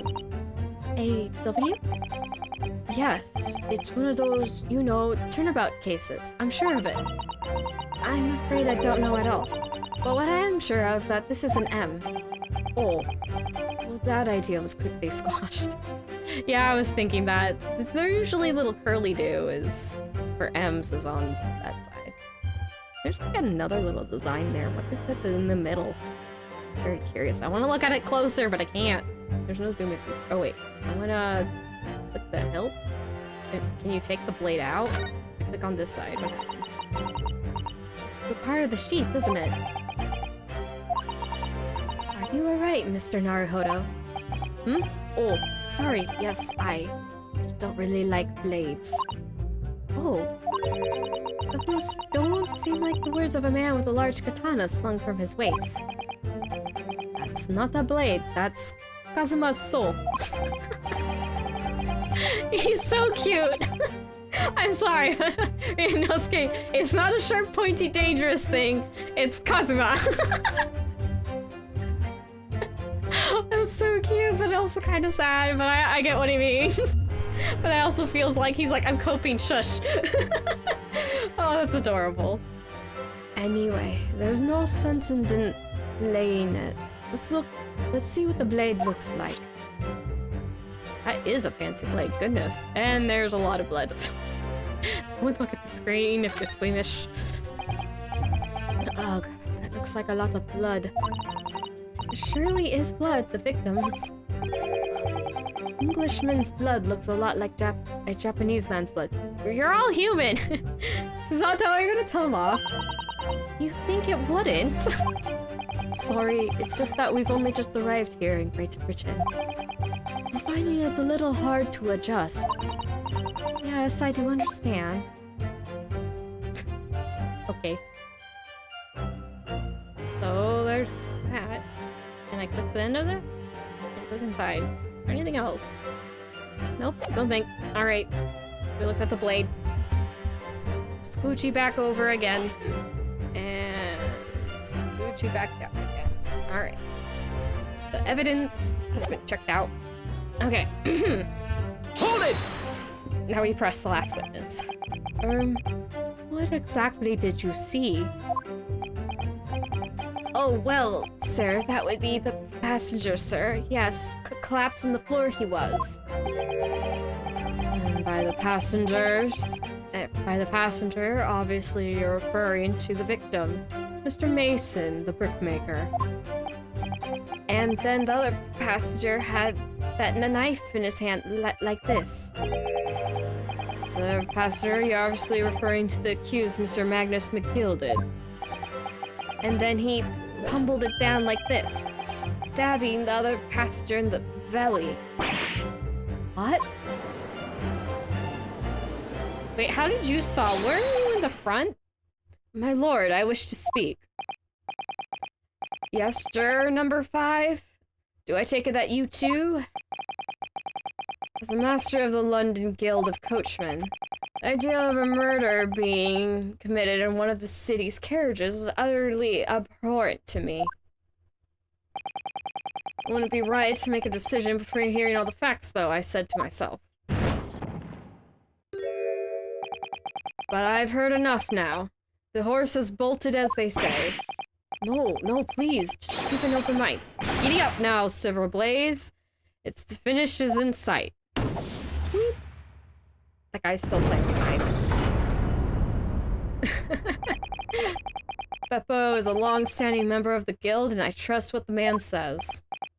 Oh, thank you, sir. You're too kind, sir.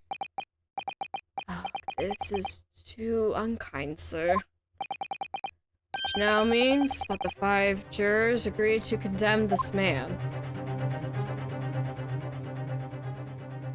Oh, except for the old lady.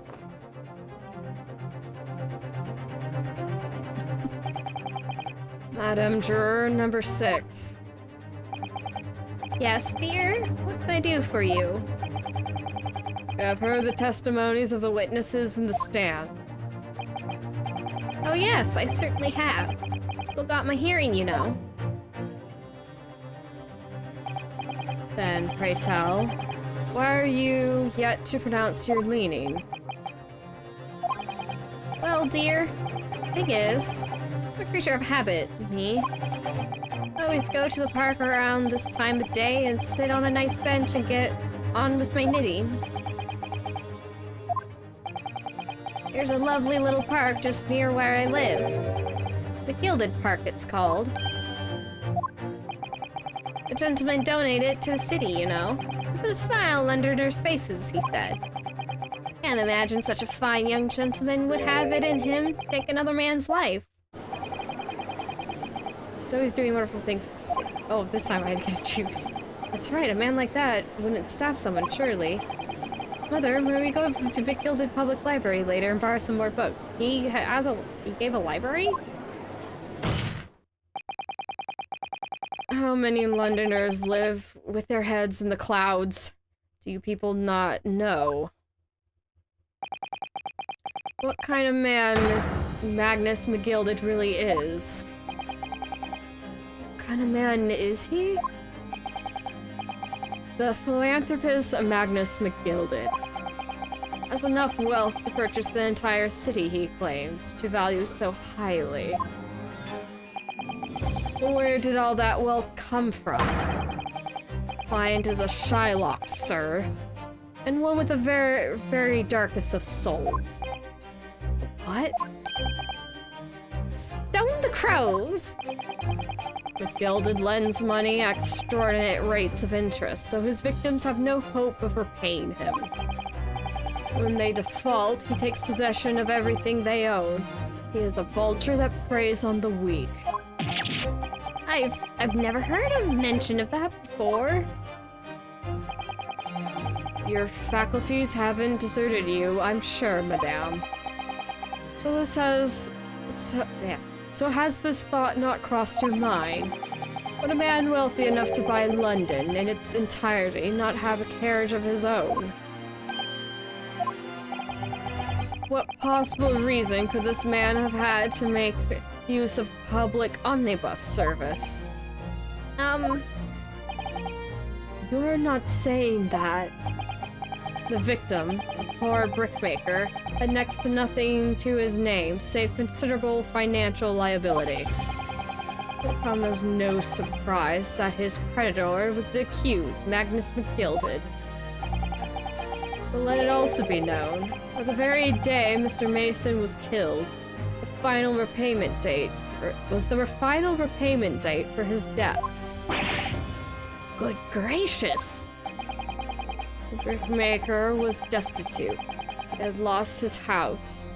He had not a shilling with which to repay his debts. And in the end, this pitiful soul had the very last thing he owned taken from him.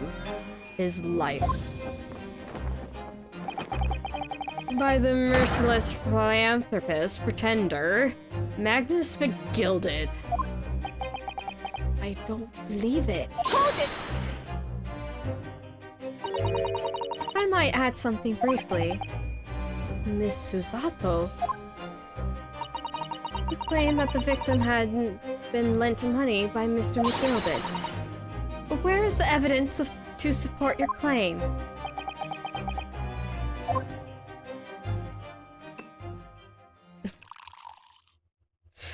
Who gave this man wine? Pray, forgive the discourtesy of filing my Pray forgive the discourtesy of filling my hollowed chalice in a court of law. Aha, there it is. Lord Van Zeek's hollowed chalice. How can this be considered acceptable? We don't know, but you live in the Ace Attorney world, so let's go! I find myself in unexpectedly good humor. I had heard ladies from the Far East could show great courage, but I didn't expect to experience it myself. As judicial assistant to the defense, I'm simply doing my job. What a pity that your display of courage is in vain. This is the debtors? I think debtors. This is the debtor's ledger, which details all money? Yeah, that's money. All money is loaned by the accused. You'll find the victim's name clearly recorded inside. Oh. Allow me to present this ledger as evidence. And pray forgive the discourtesy of raising my chalice and toast the enigmatic East at the same time. A marvelous toast, Counsel. We'll gladly accept this new evidence. And we get the book now. More stuff to work with. Ah yes, 20 guineas. The victim owed a considerable sum. And the accused made quite certain he had ample recompence? Recompense? And the accused made quite certain he had ample recompense. I conceded Cooper. He's very silly. He's scary, but he's silly. He fits right in the Ace Attorney series. Well, it would seem I've had the wool pulled over my eyes. Regrettably, madam, that is the modus operandi of the accused. It's such a pretty little park, too. What a scoundrel. There goes Granny. Still. Maybe it's all for the best. Ah, wait a minute. Let's think about... I don't stand for nonsense. There it goes. Oh gosh. I forgot it did that. I love Ryunosuke. That was it. Last juror's decision. She also took her book out. Ah, according to this Encyclopedia of British Law, when all members of the jury have concluded that the defendant is guilty, court proceedings are suspended and the presiding judge will deliver the final verdict and sentence. That's what it says here. Ah, the final verdict. It's over then. Oh! There's a footnote, though. A footnote? However, the defense... All 6 members of the jury are now in agreement in this case.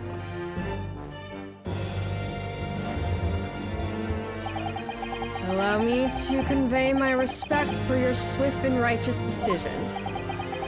According to the laws of this country, I will now conclude the trial by delivering my final verdict. I trust there are no objections?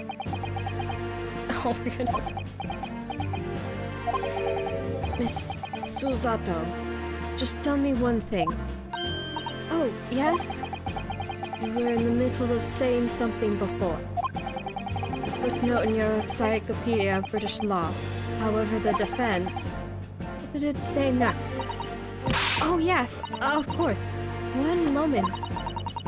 When all members of the jury have concluded the defense is guilty, court proceedings are suspended and the presiding judge will deliver the final verdict and sentence.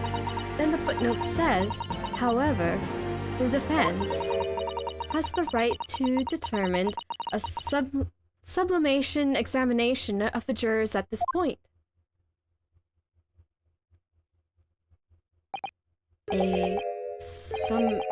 Summation.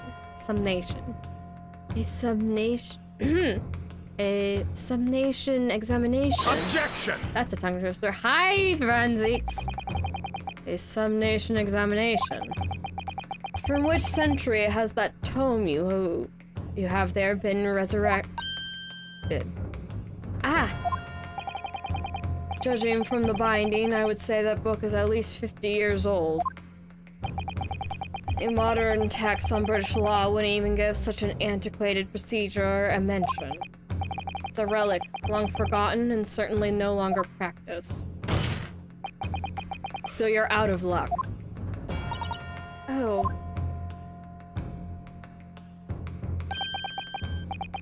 What even is it, Miss Susato? The so-called summation examination. Oh, one moment, and I'll read about it. You would demand the right to a procedure before you even understand what it entails. Huh. Typical Nipponese. At least you're not giving us rude nicknames. You just don't like him. I get the distinct feeling he doesn't really like Japanese people. Alright, Mr. Naruhodo. I understand. It seems that under this procedure, we would be able to appeal to the members of the jury. To do what, exactly? appealed to them to change their leaning and reverse their decisions. And it says here that if successful, the proceedings of the trial must be resumed. Make them reverse their decisions? Yes, in times gone by, barristers would use summation examination to attempt to influence the juror's decision. But that procedure has become something of a formality with no practical benefit, really. So it fell out of use. I wonder why. Because it was devoid of purpose. Changing just one member of the jury's mind would be hard enough, let alone several. No self-respecting defense barrister would even assert his right to try in this day and age. Still, I don't see any mention of the procedure actually being formally revoked. What are you suggesting? I'm suggesting that, although it may be antiquated and largely forgotten, it isn't yet extinct. What do you think, Mr. Naruhodo?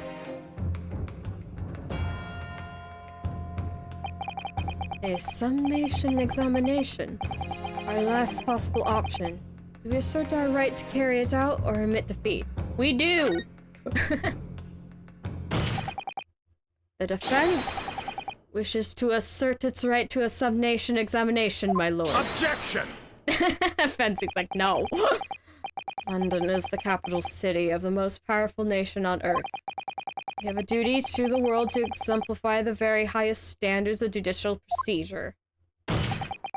Summation examinations are an embarrassment that I should remain buried. Objection! But if it is our right, it's our right. I believe it could prove vital in this trial. The defense petition is perfectly valid. The court will proceed. The summation examination. This is madness. Foreman, are you and the remainder of the jury ready? Well, I'm not, well, there's no mention of this in the letter I received, you see, so... All members of the jury will be asked to explain on what grounds they have reached their decision. On what grounds? You must all justify your decisions and explain why you believe the defendant to be guilty. Well, my lord, you're rather putting us on the spot. This is most irregular. No mention was made of this before. I don't really hold with all this justifying lark. Oh, she's not gonna say anything. It seems to have thrown the jurors off. It seems none of them have experienced this before. Alright then. Summation examination. A defense procedure no practicing lawyer has attempted for years, is it? Well, just maybe. It might be the opportunity we've been looking for. To turn this trial around. So be it then. Ladies and gentlemen of the jury, the court hereby calls upon you to state the grounds on which you find the defendant Magnus McGilded guilty of this most serious crime.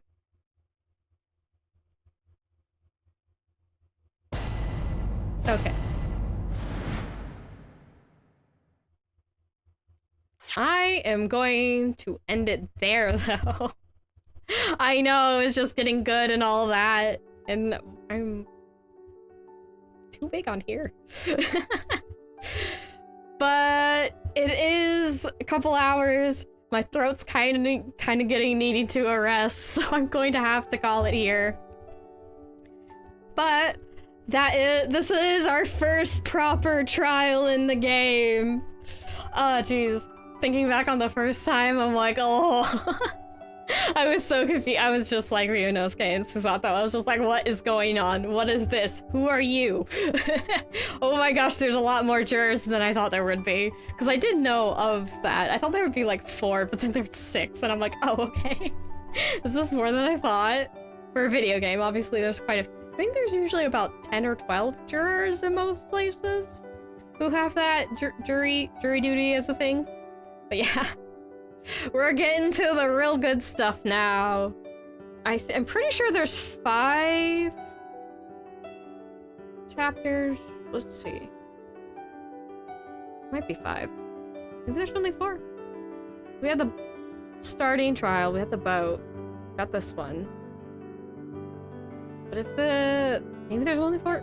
I'm not sure. I'm not sure how many trials there are. Oh boy. But we're getting there. We're about... It's like we're middle of the game, but we're just getting to the part where it starts picking up. They really did plan this to be a 2-part thing, so it's kind of cool that in Chronicles we got both the Great Ace Attorney Adventures and the Great Ace Attorney Resolve is the second bit. So we're on the 3rd case of Adventures. But we're also some ways in. I'm not entirely sure. I don't remember how long this trial is, honestly. There's a lot that I've forgotten, which is, again, the main reason why I wanted to replay this, and I figured, well, why not stream it? Preserves my own memories as much as is entertaining for you all, I would hope. Leave a like if you have been finding it entertaining, because I will be having to wrap it up. Feel free to leave any comments, too.